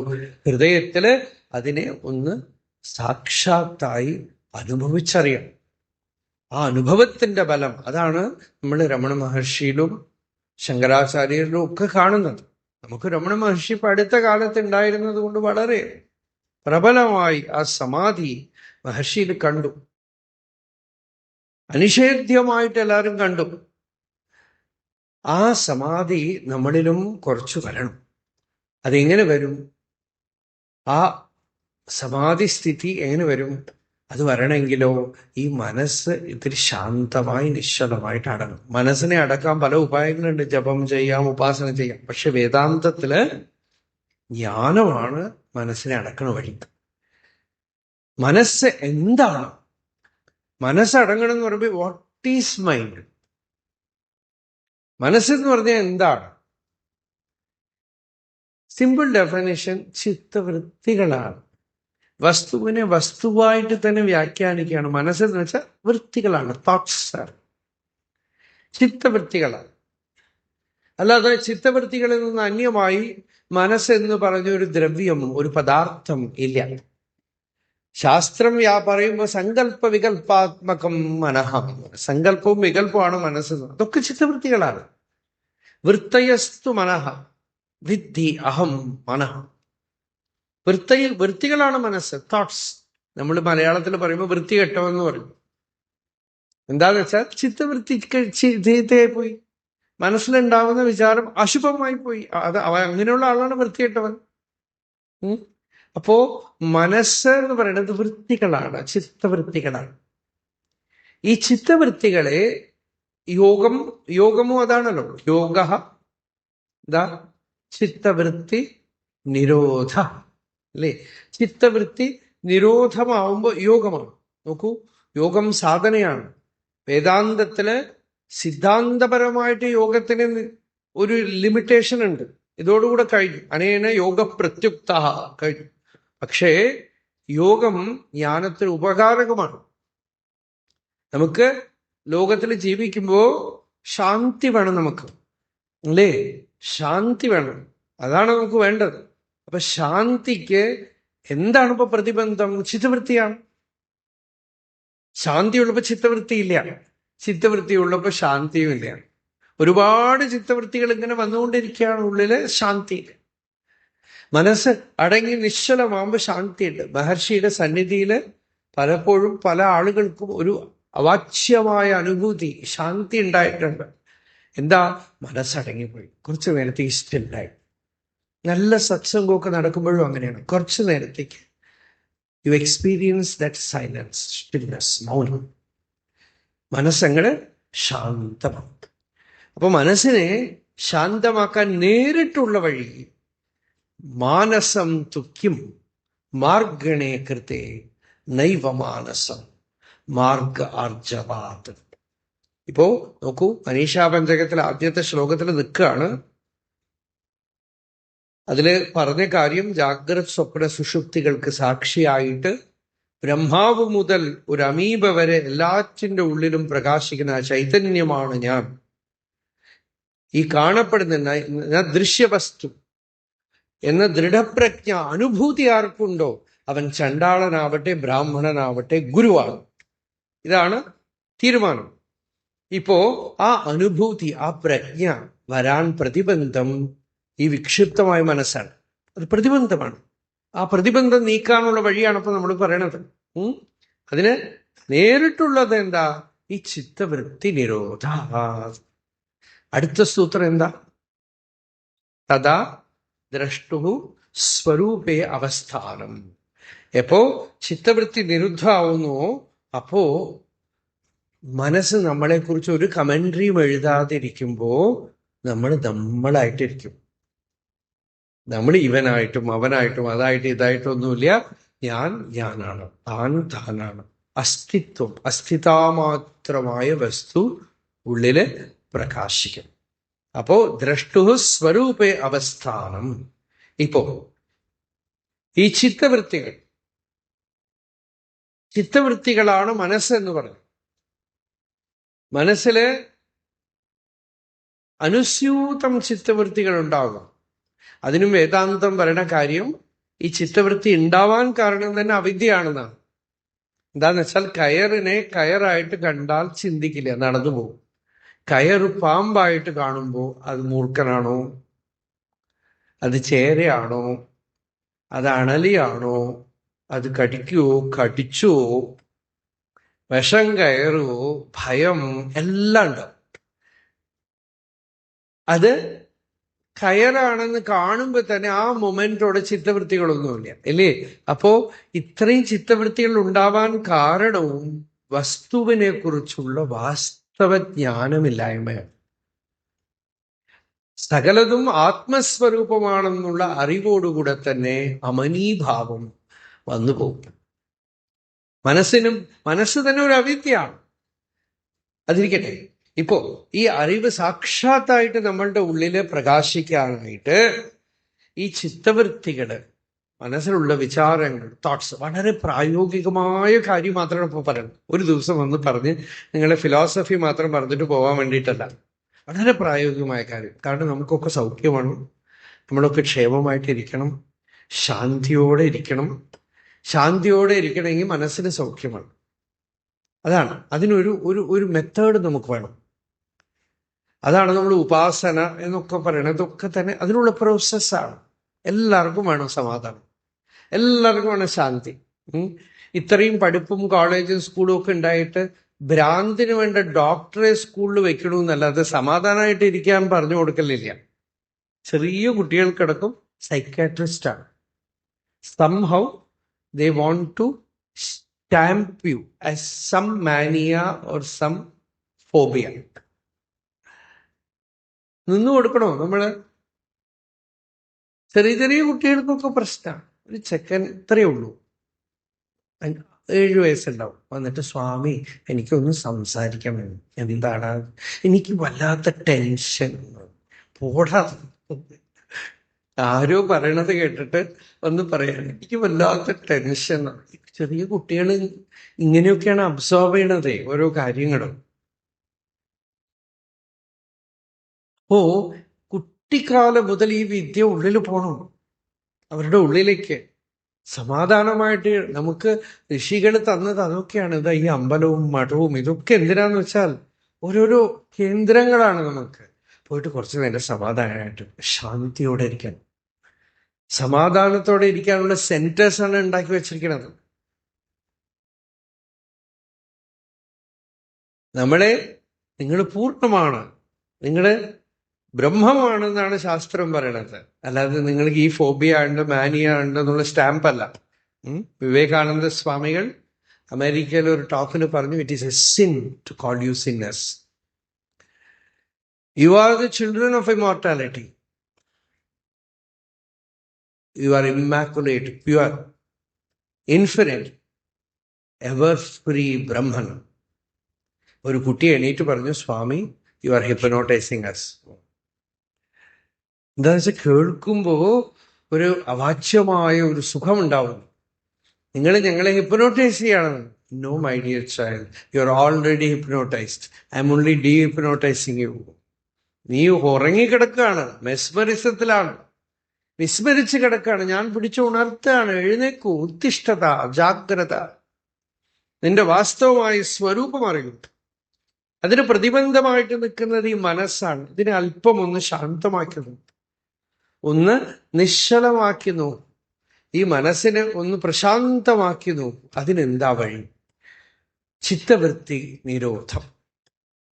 ചിത്തവൃത്തികൾക്കൊക്കെ മൂലമായ ചിത്തവൃത്തി ആശ്ചര്യമായിട്ട് വേദാന്തത്തിന്റെ കണ്ടുപിടുത്തവും അഹംവൃത്തിയാണ്, അഹങ്കാരമാണ്.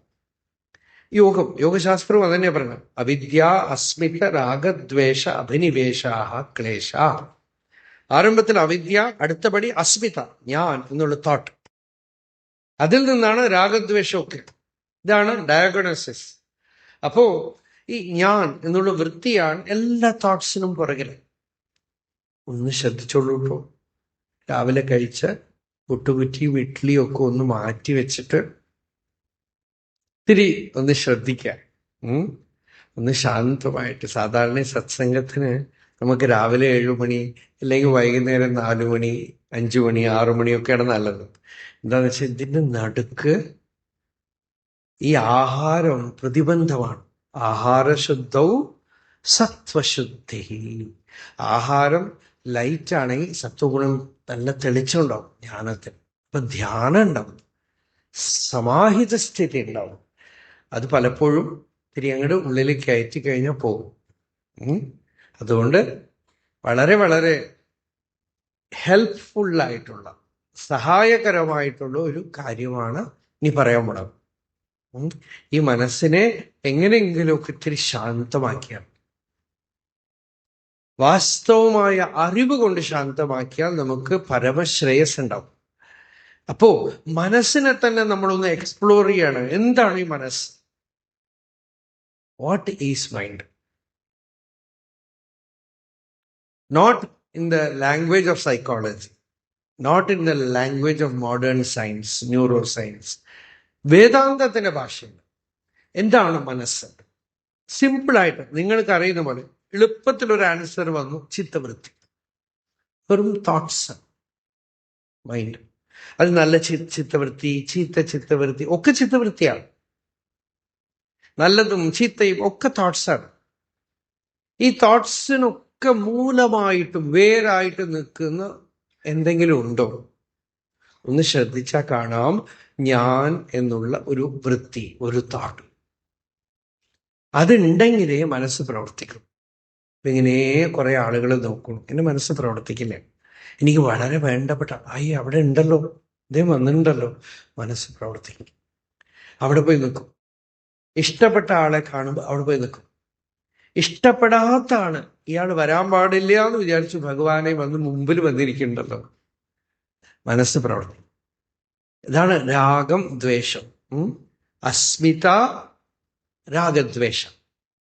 അപ്പൊ ഈ രാഗദ്വേഷത്തിന് മൂലം അസ്മിതയാണ്, ഞാൻ എന്നുള്ള വൃത്തി. ഇത് തന്നെയാണ് ഹൃദയഗ്രന്ഥി, വൃത്തി. അതിൽ തൊടുമ്പോഴാണ് നമുക്ക് സുഖമോ ദുഃഖമോ ഒക്കെ ഉണ്ടാവണം. രമണ മഹർഷി പറയും, the I thought is not like other thoughts, it is the mind. ഈ ഞാൻ എന്നുള്ള വൃത്തിയാണ് മനസ്സ്. അത് മറ്റു വൃത്തികൾ പോലെയല്ല. കാരണം അതിനെ എവിടെയെങ്കിലുമൊക്കെ സ്പർശിക്കുമ്പോഴാണ് നിങ്ങൾ സന്തോഷിക്കുകയും വേദനിക്കുകയും ഒക്കെ ചെയ്യുക. അപ്പോഴാണ് നമ്മളിങ്ങനെ എന്തോ പറഞ്ഞുകൊണ്ടിരിക്കുന്നത്, നമുക്ക് പ്രശ്നം നമ്മളെ കുറിച്ച് പറയണു. അപ്പൊ ഇങ്ങനെ പതുക്കെ നമ്മളുടെ ചെവി അങ്ങോട്ട് പോകും അല്ലേ. നല്ലത് പറഞ്ഞാൽ സന്തോഷം, ചീത്ത പറഞ്ഞാൽ ദേഷ്യം. എന്താ? എൻ്റെ അഹംവൃത്തിയെ സ്പർശിച്ചു, ആ തോട്ടിൽ തൊട്ടു. ഇപ്പൊ വേദന സുഖദുഃഖങ്ങളൊക്കെ വരുമ്പോഴും എനിക്ക് വന്നു, അതാണ് കുഴപ്പം. വേറെ ആർക്കെങ്കിലും ഒക്കെ വന്നാൽ കുഴപ്പമില്ല അല്ലേ. ഇപ്പൊ പഹൽഗാമില് ബോംബ് വീഴുകയും പാകിസ്ഥാനിൽ ബോംബ് ഇടുകയൊക്കെ ചെയ്യുമ്പോൾ നമ്മളുടെ പുരപ്പുറത്ത് വീഴാത്തിടത്തോളം കാലം ഇവിടെയുള്ള ആളുകൾക്ക് അത് ക്രിക്കറ്റ് മാച്ചാണ്. എന്താ അടിക്കാതെ വിട്ടത്, ഇടൂ എന്നൊക്കെയാണ് ഇവിടെ നിന്ന് പറയണത്. കാരണം നമ്മൾക്ക് അറിയില്ലല്ലോ അതിന്റെ ബുദ്ധിമുട്ട്. നമ്മുടെ മേത്തേക്കൊന്നും വീണിട്ടില്ലല്ലോ, നമ്മളല്ലല്ലോ വിഷമിക്കണത് അല്ലേ. ആർക്കെങ്കിലുമൊക്കെ വരുമ്പോ കാണാൻ നല്ല രസമാണ്. അപ്പോ ഈ സുഖം ദുഃഖം ഒക്കെ ബാധിക്കണത് ഞാൻ എന്നുള്ളതിനൊന്ന് തൊടുമ്പോഴാണ്. എൻ്റെ ഞാൻ, അതാണ് വൈറസ്. സകല ദുഃഖങ്ങളുടെയും വൈറസ് അവിടെയാണ്. ദുഃഖം ആർക്കെങ്കിലും വരുമ്പോ ഇല്ല, എനിക്ക് വന്നാൽ എൻ്റെ അടുത്ത് കണക്റ്റഡാ വിഷമാണ്. അപ്പോ അതിനാണ് മനസ്സ് പ്രവർത്തിക്കുന്നത്. രമണ മഹർഷി ഒരു കഥ പറയും. 2 കുട്ടികൾ തമിഴ്നാട്ടിൽ നിന്നും കാശിയിലേക്ക് വേദം പഠിക്കാൻ പോയി. പോവാന്ന് വെച്ചാൽ നടന്നു പോകണം, അല്ലെങ്കിൽ വണ്ടിയിലോ കാളവണ്ടിയിലോ ഒക്കെ കയറിപ്പോയി. അതിലൊരാള് മരിച്ചുപോയി കുറെ വർഷങ്ങൾക്ക് ശേഷം. മറ്റൊരാള് അവിടെ ഭംഗിയായി പഠിച്ച് അവിടെ തന്നെ കല്യാണമൊക്കെ കഴിഞ്ഞ, അന്നൊക്കെ അങ്ങനെയാണ്. അവരാണ് ഇന്നൊക്കെ നോക്കിയാൽ നിങ്ങൾ ദ്രാവിഡ് എന്നൊക്കെ കാണും, അവിടെ പോയി സെറ്റിലായവർ. അവിടെ അങ്ങനെ വലിയ ആളായി. അപ്പോ കാശിയിൽ നിന്നും ഒരു യാത്രികൻ ഇങ്ങടേക്ക് നടന്നു വരുമ്പോൾ അയാളോട് പറഞ്ഞു, തമിഴ്നാട്ടിലെ ഇന്ന ഗ്രാമത്തിൽ ചെന്ന് ഞങ്ങളുടെ കുടുംബത്തിനോട് പറയണം, ഇതുപോലെ അവൻ മരിച്ചുപോയി, ഞാനത് സൗഖ്യമായിട്ടിരിക്കുന്നു. 2 ഫാമിലികൾ. അയാൾ നടന്നു വന്ന് 5-6 മാസം നടന്നിട്ടാണ് എത്തിയത്. ഇവിടെ വരുമ്പോഴേക്കും അയാൾക്ക് മറന്നുപോയി, മാറിപ്പോയി.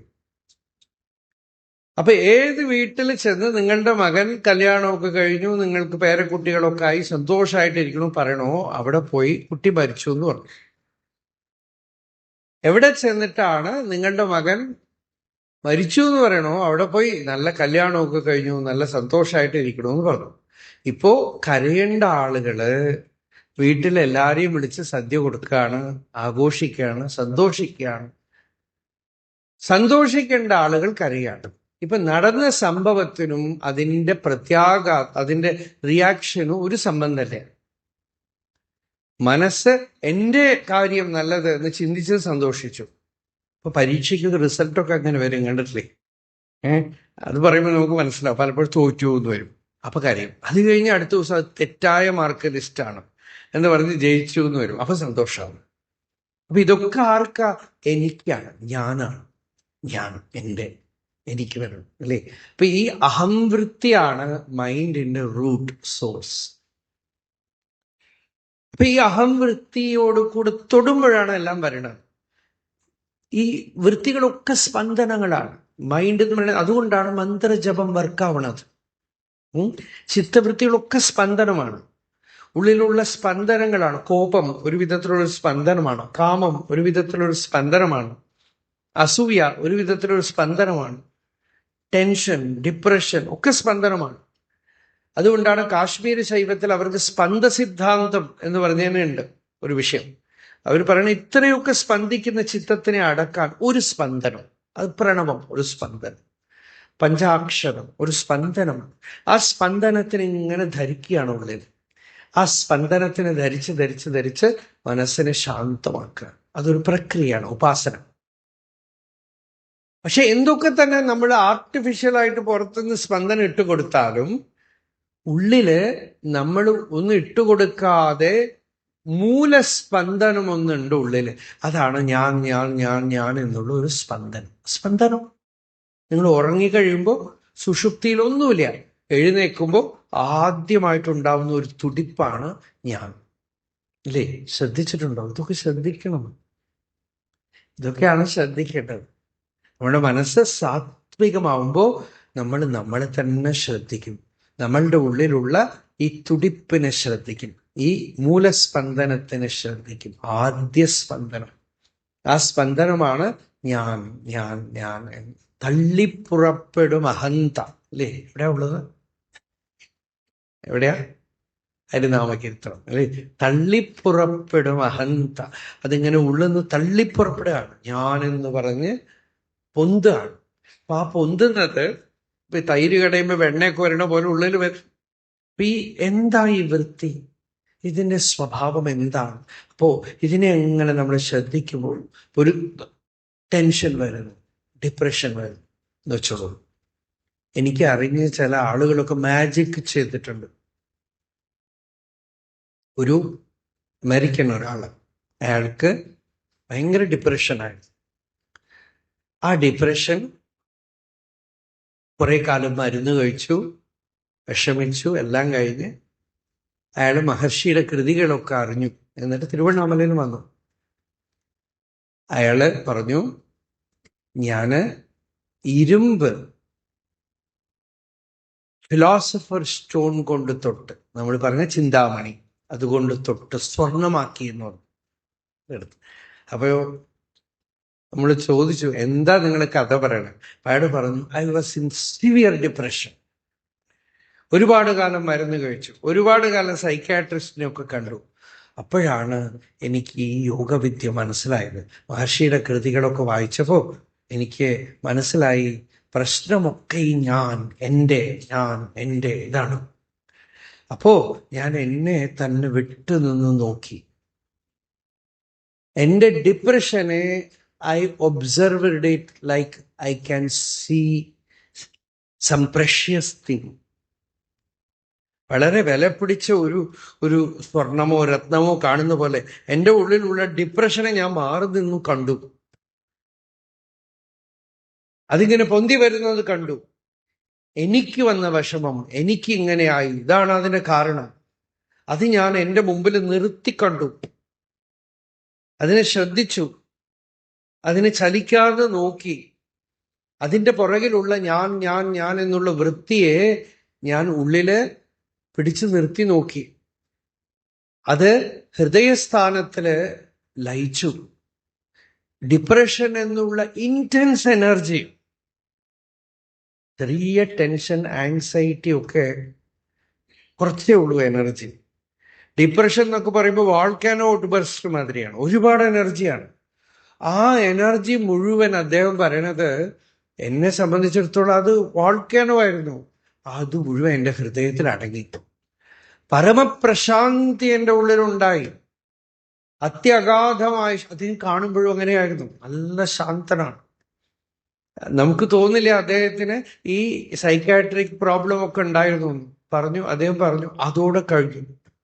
ഈ വിട്ടുനിന്ന് കാണാൻ കഴിഞ്ഞാൽ തന്നെ നമ്മൾ മഹർഷിയുടെ വംശത്തിൽ എനിക്കൊക്കെ വളരെ വളരെ അടുത്ത ഒരാളുണ്ട്. മഹർഷിയുടെ പേരക്കുട്ടിയാണ്, അനുജന്റെ പേരക്കുട്ടി.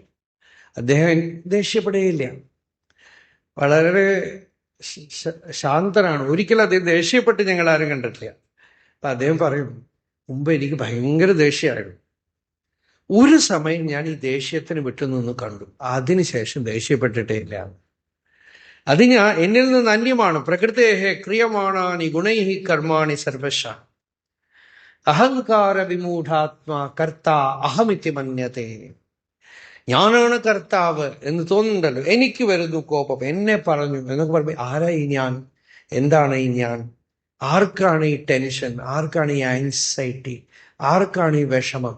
ഈ ഞാൻ ഞാൻ ഞാൻ ഞാൻ ഞാൻ ഞാൻ എന്നുള്ള ആ സിവിയർ ഇന്റൻസിറ്റി, ദുഃഖ ഐകാഗ്ര്യത. സദാശിവ ബ്രഹ്മേന്ദ്ര സ്വാമികൾ യോഗസൂത്രത്തിന് വ്യാഖ്യാനം ചെയ്യുമ്പോൾ ഡിപ്രഷന് ഒരു വ്യാഖ്യാനം കൊടുത്തു, വിഷാദം, അതിനൊരു വ്യാഖ്യാനം കൊടുത്തു അദ്ദേഹം. തീവ്ര ദുഃഖ ഐകാഗ്ര്യത എന്നാണ്. ദുഃഖത്തിൽ കംപ്ലീറ്റ് കോൺസെൻട്രേഷൻ, എൻ്റെ ദുഃഖം ഞാൻ. അതുകൊണ്ടാണ് പലപ്പോഴും മഹാത്മാക്കളൊക്കെ പറയണതേ, മറ്റുള്ളവരുടെ ദുഃഖമൊക്കെ ഒന്ന് പോയി കാണുമോ ലോകത്തില്. അവർക്ക് എന്തെങ്കിലുമൊക്കെ ചെയ്തു കൊടുക്കുന്നു. കാരണം അതൊക്കെ കാണുമ്പോൾ നമ്മൾ മനസ്സിലാവും നമ്മൾ സൗഖ്യമായിട്ടിരിക്കണു, നമുക്കൊന്നും വിഷമമില്ല. നമ്മൾ ഈ ചെറിയ ചെറിയ കുട്ടിക്ക് സ്കൂളിൽ അഡ്മിഷൻ കിട്ടിയില്ല, മകൾക്ക് ഇതൊക്കെയാണ് പല ആളുകൾക്ക് വലിയ ദുഃഖേ. ഇതൊക്കെ കാണുമ്പോൾ നമുക്ക് വലിയ വലിയ ദുഃഖമൊക്കെ കാണുമ്പോൾ നമുക്ക് മനസ്സിലാവും നമുക്ക് ദുഃഖമേ ഇല്ല, നമ്മൾ സുഖമായിട്ടായിരിക്കണം, സമാധാനമായിട്ടായിരിക്കണം എന്ന് മനസ്സിലാവും. അതൊരു വഴിയാണ്. എന്തായാലും എനിക്ക് വന്നിരിക്കുന്ന വിഷമം, എൻ്റെ വേദന, ഇതിലുള്ള ഈ ഞാൻ എന്നുള്ള ഈ തുടിപ്പ്, ഈ സ്പന്ദനം, അത് എനർജിയാണ്, പ്രാണനാണ്, ഊർജ താണ്ഡവമാണ് ഉള്ളില്. ആ ഊർജ താണ്ഡവത്തിനെ വിട്ടു നിന്ന് സാക്ഷിയായിട്ട് നിന്ന് നോക്കുക. ഇപ്പൊ ഈ മൈക്ക് കാണുന്ന പോലെ നമ്മളുടെ കോപം നമുക്ക് കാണാൻ പറ്റും, രക്ഷപ്പെടും. ഒരാള് രംഗനാഥാനന്ദ സ്വാമിയുടെ അടുത്ത് പറഞ്ഞു, സ്വാമിജി എനിക്ക് ഒരുപാട് കോപം വരുന്നു സ്വാമിജി എന്ന് പറഞ്ഞു. സ്വാമി പറഞ്ഞു, നീ കോപത്തിന് വിട്ടു നിന്ന് കാണും. അയാൾ പറഞ്ഞു, it's impossible, I just fall into it. അപ്പൊ സ്വാമി പറഞ്ഞു, ഒരു കാര്യം ചെയ്യും, കോപം വരുമ്പോ വടക്കുനാഥന് 10 രൂപ ഉണ്ടിയിലിടുക. അടുത്ത പ്രാവശ്യം വരുമ്പോ അയാളോട് ചോദിച്ചു, എങ്ങനെയുണ്ട്, ഹൗ ഈസ് യുവർ ആങ്കർ? വർഷാവർഷം വരുമായിരുന്നു അപ്പൊ തൃശ്ശൂർക്ക്.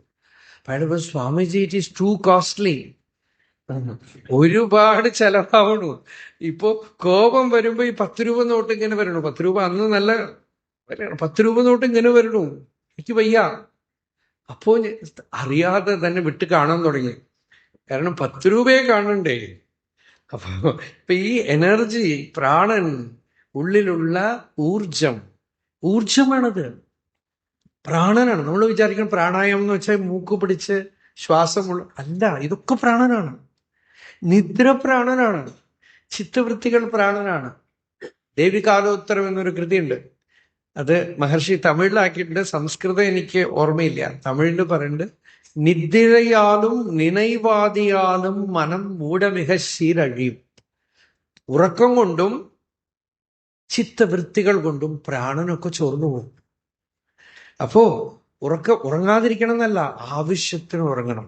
കൂടുതലായി ഉറങ്ങിയാൽ പ്രാണൻ നഷ്ടമാവും, ഉറങ്ങാതെ ഇരുന്നാൽ പ്രാണൻ നഷ്ടമാവും. അതേപോലെ ഒരുപാട് ചിത്തവൃത്തികൾ, തോട്ട്സ്, നോക്കൂ, ഈ മൊബൈൽ ഇതൊക്കെ ചെയ്യുന്നത് അതാണ്, നിങ്ങളെ ചിന്തിപ്പിക്കുകയാണ്. നോക്കൂ, കേരളത്തിലൊക്കെ പറയും ചിന്തിക്കൂ ചിന്തിക്കൂ എന്ന്. മലയാളത്തിൽ നമ്മൾ കേട്ടിട്ടുണ്ടല്ലേ, മഹർഷിയുടെ ഒരു മഹാവാക്യമുണ്ട്, എന്താ അറിയോ? To think is not your real nature. ഒരു കുരുവി, ഒരു പക്ഷി അമേരിക്കയിൽ നിന്നും കേരളത്തിലേക്ക് വരുന്നു, അല്ലെങ്കിൽ ആഫ്രിക്കയിൽ നിന്നും കേരളത്തിൽ ചിന്തിച്ചിട്ടല്ല. അതിന് ഗൂഗിൾ ഇല്ല, ഗൂഗിൾ മാപ്പ് ഇല്ല, അതിന് പെർഫെക്റ്റ് ഗൈഡൻസ് ആണ്. അപ്പോ നമ്മൾ വിചാരിക്കണം ഈ മനസ്സ് it is A very poor guide. അത് നമ്മളെ കൺഫ്യൂഷനിൽ കൊണ്ട് നിർത്താനേ പറ്റുള്ളൂ. വലിയ വലിയ കണ്ടുപിടുത്തങ്ങളൊക്കെ ഹൃദയത്തിന്റെ അന്തരാളത്തുനിന്ന് വന്നിട്ടുള്ളതാണ്. ശാസ്ത്രയോനിത്വാത് എന്നാണ് ബ്രഹ്മസൂത്രം. ശാസ്ത്രത്തിന് മുഴുവൻ യോനി ആത്മാവാണ്, സോഴ്സ്, എല്ലാ നോളേജും ഉള്ളിലുണ്ട്. അത് അൺകവർ ചെയ്യാൻ അറിയണം, അത്രയേ ഉള്ളൂ. അപ്പോ നമുക്ക് ശാന്തി വേണമെങ്കിൽ നിശ്ചലതയുടെ രഹസ്യം പഠിക്കണം. കുറച്ചു നേരമെങ്കിലുമൊക്കെ ഈ മൊബൈലും ഇതൊക്കെ അങ്ങോട്ട് മാറ്റി വെക്കണം. ഈ സാധനം നമ്മളുടെ പ്രാണനെയൊക്കെ തിന്നുകളയും. അതിന് ശ്രദ്ധിച്ചുകൊണ്ടേ ഇരിക്കുമ്പോൾ, ഇപ്പൊ നമ്മൾ ഇങ്ങനെയൊക്കെ വന്നിരിക്കുമ്പോൾ ഇതൊക്കെ രക്ഷപ്പെടാനുള്ള വഴിയാണ്. കുറച്ചു നേരം ആ സാധനത്തിൽ നിന്ന് മഹിഷാസുരൻ കുറച്ചു നേരം രക്ഷപ്പെട്ടുവല്ലോ എന്നാണ്, കുറച്ചു നേരം അതൊക്കെ ഉപയോഗിക്കാതിരുന്നുവല്ലോ എന്നാണ്. നിന്നിടെ കൂടെ ഉണ്ടാകും ചിലർ ഇങ്ങനെ ഇങ്ങനെ ഇങ്ങനെ ഇങ്ങനെ. അത് വല്ലാത്ത വിദ്യയാണ്. ഇപ്പൊ ഇവിടെ ഭാഗവത സപ്താഹം കഴിഞ്ഞു കൊച്ചിയിലെ. കുറച്ചു പേര് നോർത്ത് ഇന്ത്യൻസ് ഉണ്ടായിരുന്നു, ഹിന്ദിക്കാർ. അവർക്ക് മലയാളമൊന്നും അറിയില്ല, പക്ഷെ മുഴുവൻ ഇരുന്ന് രസിച്ച് കേട്ടു. ഞാൻ ചോദിച്ചു, എങ്ങനെയാ നിങ്ങൾ കേട്ടത്? ഈ ഗൂഗിൾ ട്രാൻസ്ലേറ്റർ ഉണ്ട്. അത് ട്രാൻസ്ലേറ്റർ എന്ന് വെച്ചാൽ അടിച്ചു വരികയല്ല, സൗണ്ടില്, വോയിസിൽ. ഞാനിവിടെ മലയാളത്തിൽ പറയുമ്പോൾ അവർക്ക് ഹിന്ദിയിൽ ഇതിങ്ങനെ ട്രാൻസ്ലേറ്റ് ചെയ്ത് കൊടുത്തോണ്ടേയിരിക്കുക. ഒരു 2 സെക്കൻഡ് ലാഗിങ് ഉണ്ടാവും, അത്രയേ ഉള്ളൂ എന്നാണ്. അപ്പൊ ഇത്രയൊക്കെ വിദ്യ സിദ്ധി ഉള്ളപ്പോ അത് രക്ഷപ്പെടുന്നത് കൂടുതൽ ബുദ്ധിമുട്ടാണ്. കൂടുതൽ നമ്മൾ അതിന് ആശ്രിതരായിട്ട് തീരുകയാണ്. എല്ലാവിധത്തിലും എന്തും ചെയ്തു തരും. അപ്പോ വളരെ സൂക്ഷിക്കണം. അതിനെ ഉപയോഗിച്ചോളൂ, ഉപയോഗിക്കാതിരിക്കാൻ പറ്റില്ല. സത്സംഗമൊക്കെ ചിലപ്പോൾ അതിൽ കൂടെ കിട്ടുന്നുണ്ട്. അപ്പൊ ഇതൊക്കെ പോകുന്നത് അതിലൂടെയാണ്. ധാരാളം പേര് നല്ല വഴിക്ക് അതിനെ ഉപയോഗിക്കുന്നുണ്ട്. ഒരു വയസ്സായ അമ്മ പറഞ്ഞു, എനിക്കിത് അമ്പലമാണെന്ന് പറഞ്ഞു. എന്താന്ന് വെച്ചാൽ അതിലാണ് ഞാൻ ഭാഗവതം കേൾക്കണത്, അതിലാണ് ഗീത കേൾക്കണത്. എന്നെ ആരും എവിടെയും കൂട്ടിക്കൊണ്ടു പോകില്ല, എനിക്ക് നടക്കാനും വയ്യ, ഇതിനകത്തിരുന്ന് സ്വസ്ഥമായി ഞാനിത്. നല്ലതാണ്, ജഡവസ്തുവാണ്, പക്ഷെ അതിനെ നല്ല വിധത്തിൽ ഉപയോഗിക്കുമ്പോൾ നല്ലതാണ്. പക്ഷേ കൂടുതൽ അതില് മനസ്സ് പോകുമ്പോ നമ്മുടെ പ്രാണനെ തിന്നുകളയും, ചിന്തകളെ ഉണ്ടാക്കിക്കൊണ്ടേയിരിക്കും. പലർക്കും ഈ മൊബൈൽ കമ്പനി ആദ്യം വരുമ്പോ അതിന്റെ ഒരു വളരെ പ്രസിദ്ധനായ ഒരാൾ പറഞ്ഞു, our enemy is human sleep. We are successful when we win over it. എന്ന് വെച്ചാൽ ആരെയും ഉറങ്ങാതെ ആക്കിയാൽ ആ സമയത്തും അവർ മൊബൈൽ ഉപയോഗിക്കുകയാണെങ്കിൽ നമ്മൾ വിജയിച്ചു എന്നാണ്. അപ്പോ ആലോചിച്ച് നോക്കുക, വലിയ അപകടമാണ്. അപ്പോ മനുഷ്യന് നിശ്ചലത വേണം. നിശ്ചലതയാണ് പ്രാണായാമം. നോക്കൂ, സത്സംഗത്തിന്റെയൊക്കെ ഫലം എന്തു പറഞ്ഞു ശങ്കരാചാര്യര്? നിശ്ചല തത്വം അല്ലേ? സത്സംഗത്വേ നിസ്സംഗത്വം, നിസ്സംഗത്വേ നിർമോഹത്വം. നിർമോഹത്വം എന്ന് വെച്ചാൽ അവിദ്യയൊക്കെ നിവൃത്തിയായി. പക്ഷെ ലക്ഷ്യം നിശ്ചല തത്വമാണ്. നിങ്ങൾക്ക് എന്ത് അറിവുണ്ട്, ഇതൊന്നും ആളുകൾക്ക് കണ്ടാൽ മനസ്സിലാവില്ല. പക്ഷെ എല്ലാവർക്കും മനസ്സിലാവുന്നത് നിങ്ങളുടെ ഉള്ളിലുള്ള നിശ്ചലത. അങ്ങനെയാണ് രമണ മഹർഷിയൊക്കെ മനസ്സിലാക്കിയത്. അല്ലാതെ അദ്ദേഹത്തിന്റെ പുസ്തകം വായിച്ചിട്ടൊന്നുമല്ല, പുസ്തകം കണ്ടിട്ടൊന്നുമല്ല. അദ്ദേഹത്തിന് പശുവും നായും മയിലും ഒക്കെ അദ്ദേഹത്തിന് മനസ്സിലാക്കി. എന്താ? ആ മൗനം, ആ നിശ്ചലത. അപ്പൊ ആ നിശ്ചലതയാണ് വലിയ രഹസ്യം. കുറച്ചു നേരം വേദാന്തത്തിന്റെ ലക്ഷ്യം ഈ നിശ്ചലതയാണ്. കുറച്ചു നേരത്തേക്കെങ്കിലും ആ നിശ്ചലത വേണം. ശൃംഗേരി ശങ്കരാചാര്യർ അഭിനവ വിദ്യാതീർത്ഥ സ്വാമികൾ ചെന്നൈയിൽ ഒരിടത്ത് താമസിക്കുമ്പോൾ ഒരാൾ ചെന്നിട്ട് പറഞ്ഞു, എനിക്ക് ഈശ്വര വിശ്വാസമില്ല, എനിക്ക് ഈ ശാസ്ത്രം ഇതിലൊന്നും ഇൻട്രസ്റ്റ് ഇല്ല, ബട്ട് ഐ വാണ്ട് പീസ്. ശാന്തി വേണം. എനിക്കതുകൊണ്ട് നിങ്ങൾ എന്തെങ്കിലും നാമം ജപിക്കാൻ പറഞ്ഞാൽ എന്നെ കൊണ്ട് പറ്റില്ല, ഒരു രൂപം ധ്യാനം ചെയ്യാൻ പറഞ്ഞാൽ എന്നെ കൊണ്ട് പറ്റില്ല, പൂജ ചെയ്യാൻ പറഞ്ഞാൽ എനിക്ക് പറ്റില്ല, എനിക്ക് വല്ല വഴിയുണ്ടോ എന്ന് ചോദിച്ചു. അഭിനവ വിദ്യാതീർത്ഥ സ്വാമികൾ പറഞ്ഞു, ധാരാളമായിട്ടുണ്ട്. ദിവസം ഒരു കാര്യം ചെയ്യൂ, ഇവിടെ കടലുണ്ടല്ലോ അല്ലേ, വൈകുന്നേരമോ രാത്രിയോ പോയിട്ട് ആ കടലിനെ നോക്കിക്കൊണ്ടേയിരിക്കും. ആ കടൽ അലയടിക്കുന്നതും നിൽക്കുന്നതും ശ്രദ്ധിച്ചുകൊണ്ട്, ആ ശബ്ദം കേട്ടുകൊണ്ട് നിങ്ങളുടെ ചിത്തം നിശ്ചലമാവുന്നവരെ നോക്കുക. ഇത് തന്നെ മതി എന്ന് പറഞ്ഞു. അദ്ദേഹം എഴുതി, ഞാൻ ഈ യോഗം എന്താണെന്ന് മനസ്സിലാക്കിയത്. നാസ്തികനായിട്ട് ആരംഭിച്ച ആളാണ്, പിന്നീട് അദ്ദേഹം ആസ്തികനായിട്ട് മാറി, വേറെ വിഷയം.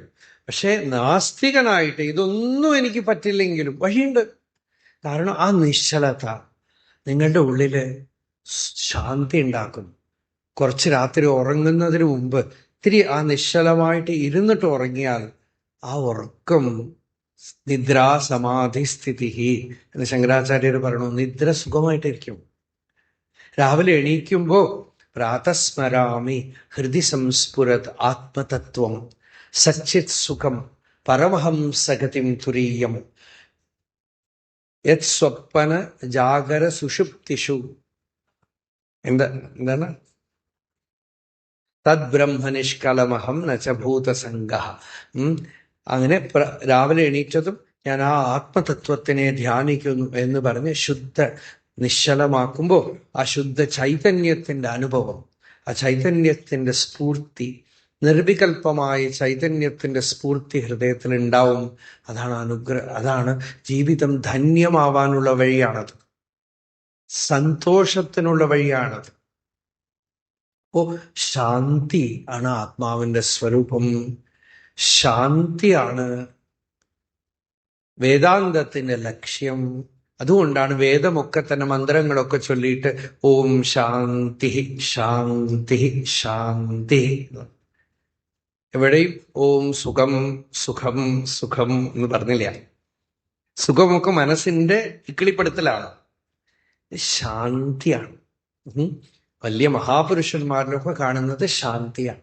ഭക്തിയുടെ പരാകാഷ്ഠ ശാന്തിയാണ്. ഗീതയുടെ ലക്ഷ്യം ശാന്തിയാണ്.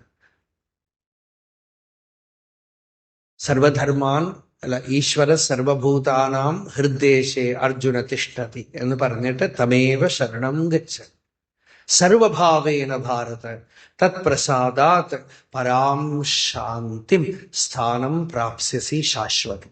ആ ഭഗവാന്റെ കൃപ കൊണ്ട് പരമമായ ശാന്തി ഉണ്ടാവുന്നു.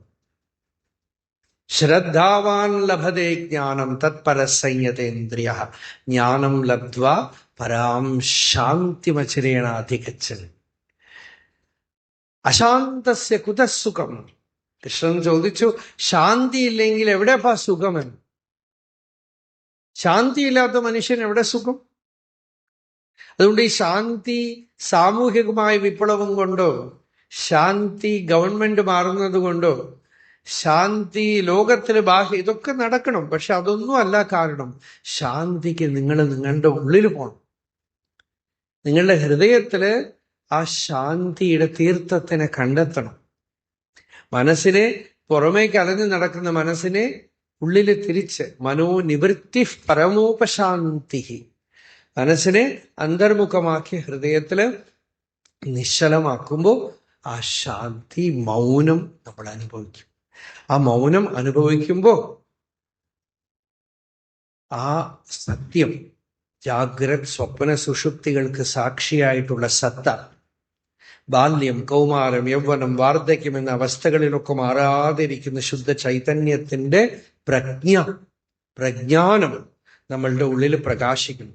ആ അറിവ് വന്നാൽ എന്ത് ശരീരം എവിടെ വേണമെങ്കിരിക്കട്ടെ, ചണ്ടാളോസ്തു സതുദ്വിജോസ്തു ഗുരുരിത്യേഷാ മനീഷാ മമ ബ്രഹ്മൈവാഹമിദം ജഗച്ച സകലം ചിന്മാത്ര വിസ്താരിതം സർവം ചേതദവിദ്യയാ ത്രിഗുണയാ ശേഷം മയാ കൽപ്പിതം ഇത്തം യസ്യ ദൃഢാമതിഃ സുഖതരേ നിത്യേ പരേ നിർമ്മലേ ചണ്ടാളോസ്തു സതുദ്വിജോസ്തു ഗുരുഹു ഇത്യേഷാ മനീഷാ മമ.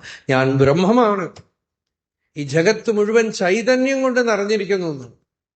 അങ്ങനെ കാണുന്നത് എങ്ങനെയുണ്ടാവും നോക്കൂ. നമ്മുടെ ദൃഷ്ടി മുഴുവൻ ദിവ്യമായിട്ട് തീരും. കാണുന്നിടത്തൊക്കെ ഭഗവത് തത്വം കാണും. സന്തോഷം നമ്മൾക്ക് സ്വാഭാവികമായിട്ട് തീരും.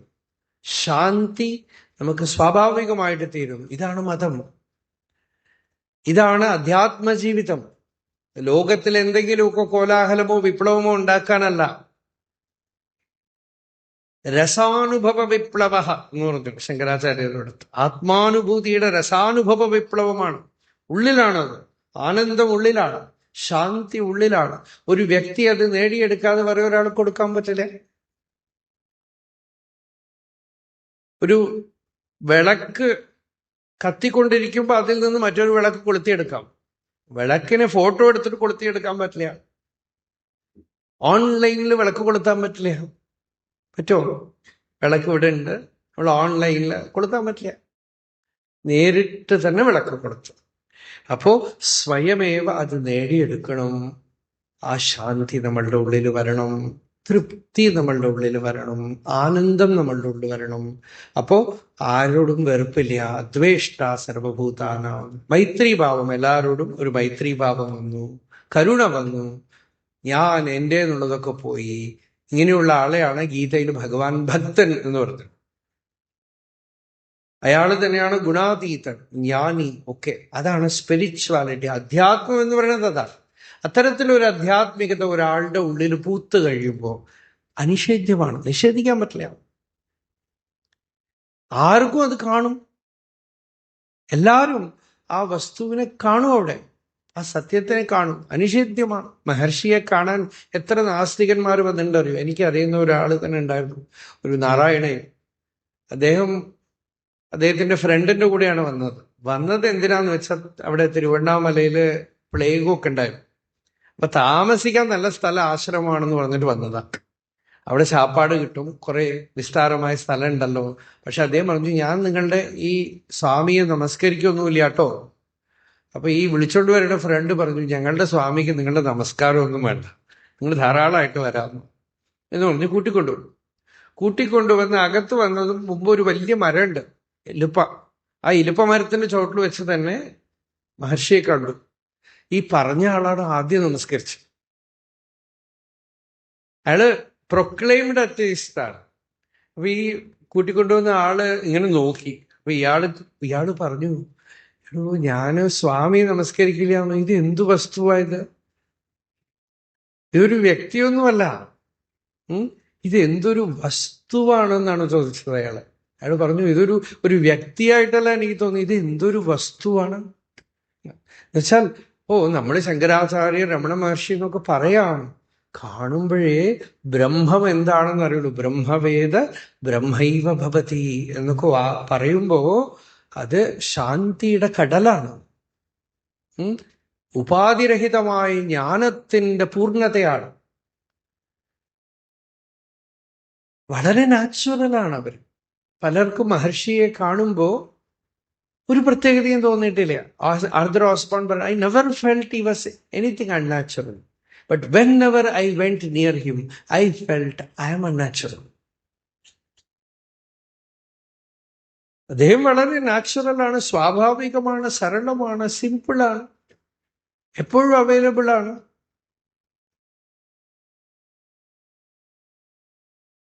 അപ്പോ ജ്ഞാനത്തിന്റെ വീര്യം, പരമാർത്ഥമായ ഈ സത്യം അറിയപ്പെടുമ്പോ നമ്മളുടെ ദൈനംദിന ജീവിതം ശാന്തമാണ്. ഈ അറിവ് കൊണ്ട് നിങ്ങൾ വലിയ ആളായി ലോകപ്രസിദ്ധനാവാനൊന്നുമല്ല. നിങ്ങളുടെ വീട്ടില്, നിങ്ങളുടെ സ്ഥലത്ത് നിങ്ങൾ സമാധാനമായിട്ടിരിക്കും, സന്തോഷമായിട്ട്. അതാണ് വേണ്ടത്. മറ്റേതൊക്കെ ആഗ്രഹങ്ങളാണ്, അല്ലേ? ഞാൻ ഏതോ ഒരാളാവണം, ഒന്നും ആയിട്ടൊന്നും കാര്യമില്ല, സമാധാനം പോകും. ഒന്നും വലിയ ആളാവാൻ വേണ്ടിയിട്ടൊന്നുമല്ല. നിങ്ങൾ ഇരിക്കുന്ന സ്ഥലത്ത് ഈ അറിവ് വെച്ചുകൊണ്ട്, നിങ്ങളുടെ പ്രാരബ്ധം വലുതാവാനാണെങ്കിൽ ഒന്നും ചെയ്യാൻ പറ്റില്ല. നിങ്ങളുടെ പ്രാരബ്ധം ലോകത്തിലൊക്കെ പോയി പറയാനാണെങ്കിൽ ഒന്നും ചെയ്യാൻ പറ്റില്ല. ഞാനൊക്കെ കുട്ടിക്കാലത്ത് ഇത് ഓരോന്നും പഠിക്കുമ്പോഴും എനിക്ക് ആരെങ്കിലുമൊക്കെ ഇത് പ്രസംഗിക്കുന്നേ അറിയില്ല, ഒരാളുടെ പ്രസംഗവും കേട്ടിട്ടില്ല. ഇതൊക്കെ ആദ്യം വന്ന് പറഞ്ഞു തുടങ്ങുമ്പോ ആകപ്പാട് കുറച്ച് ഈ രാമകൃഷ്ണാശ്രമത്തിൽ ആരോ 2-3 സ്വാമിമാരെ അറിയുള്ളൂ, വേറെ ആരെയും അറിയില്ല. ഉള്ളിലൊന്നും ഇതൊന്നും അറിയാതെയാണ് പറഞ്ഞു തുടങ്ങിയത്. എന്തോ ഒരു സ്ഥലത്ത് പോയി, അവിടെ പോയപ്പോ അവര് പറഞ്ഞു എന്തെങ്കിലുമൊക്കെ പറയുന്നു. അങ്ങനെ ആരംഭിച്ച് പിന്നെ കുറെ കാലത്തേക്ക് അങ്ങോട്ട് പോയതേ ഇല്ല. കാരണം അവിടെ പോയാൽ പറയും. അപ്പോ നമ്മൾക്ക് വേണ്ടിയാണത്. നമ്മളുടെ ഉള്ളില് ഈ ഒരു ഉയർന്ന സ്ഥിതിയെക്കുറിച്ചുള്ള വിശ്വാസം വരണ്ടല്ലോ, ശ്രദ്ധ. അതാണ് വിശ്വാസം. അത് തന്നെയാണ് ഈശ്വരാനുഗ്രഹം. നമുക്കിത് വാസ്തവമാണെന്ന് തോന്നുന്നുണ്ടല്ലോ, അതാണ് ഭഗവാന്റെ അനുഗ്രഹം, അതാണ് കൃപ. അത് വരുമ്പോ തന്നെ സൂര്യൻ ഉദിക്കുന്നതിന് മുമ്പ് അരുണോദയം പോലെയാണ്, പിന്നാലെ സൂര്യോദയം വരും. ഈ ശ്രദ്ധ വരുമ്പോ തന്നെ ശ്രദ്ധാ ഭക്തി ധ്യാന യോഗാദവേഹി. ശ്രദ്ധ ഭക്തി ധ്യാനയോഗം, ഇതാണ് ശ്രുതിപ്രോക്തമായ വഴി. ശ്രദ്ധ വരുമ്പോൾ തന്നെ ഭക്തി വരും, ക്രമേണ ധ്യാനയോഗം വരും. അപ്പോ നമ്മൾ ഇന്ന് ഏകദേശം ഒരു രൂപത്തില് ആചാര്യസ്വാമിയുടെ ഉപദേശമായ ആത്മവിദ്യയെ പറഞ്ഞു. അതിൽ മനീഷാ പഞ്ചകത്തില് ഒരു ശ്ലോകമാണ് നമ്മൾ ആധാരമായിട്ട് എടുത്തത്. ജാഗ്രത് സ്വപ്ന സുഷുപ്തിഷു സ്ഫുടതരാ യാ സംവിദ് ഉജ്ജൃംഭതേ യാ ബ്രഹ്മാദി പിപീലികാന്ത തനുഷു പ്രോതാ ജഗത് സാക്ഷിണി സൈവാഹം നച ദൃശ്യവസ്തു. ഞാൻ ഈ കാണപ്പെടുന്ന ശരീരാദി ദൃശ്യവസ്തുക്കളല്ല എന്ന് ദൃഢപ്രജ്ഞാപിയസ്യാസ്തി ചെയ്തു. ആർക്ക് ദൃഢമായ പ്രജ്ഞ, അബൈഡൻസ്, നിഷ്ഠയുണ്ടോ, ചണ്ടാളോസ്തു സതുദ്വിജോസ്തു. അയാള് ചണ്ടാളനോ ബ്രാഹ്മണനോ ആര് വേണമെങ്കിൽ ആവട്ടെ. ഗുരുഹു ഇത്യേഷാ മനീഷാമ. അത്തരത്തിലൊരു മഹാപുരുഷന്റെ കാൽക്കൽ വീണ് ഈ സത്യത്തിനു വേണ്ടി ചോദിച്ച് മനസ്സിലാക്കുക. ഈ അറിവ് നിങ്ങളെ രക്ഷിക്കും. ഈ അറിവാണ് ഒരേ വഴി. അന്യ പന്ഥാ വിദ്യതേ അയനായ. വേദം പറഞ്ഞു വേറെ വഴിയില്ല എന്നാണ്. ഇത് അറിയപ്പെടുന്ന വരയ്ക്കും മനുഷ്യൻ ദുഃഖിച്ചുകൊണ്ടിരിക്കും. ഇത് അറിഞ്ഞു കഴിയുമ്പോൾ അവന്റെ ദുഃഖം അതോടുകൂടി അസ്തമിക്കും. പരമശാന്തി ഉണ്ടാവും, തൃപ്തി ഉണ്ടാവും, സന്തോഷം ഉണ്ടാവും. ഇത്രയാണ് അധ്യാത്മ ജീവിതത്തിന്റെ സാരതമമായ വിഷയം.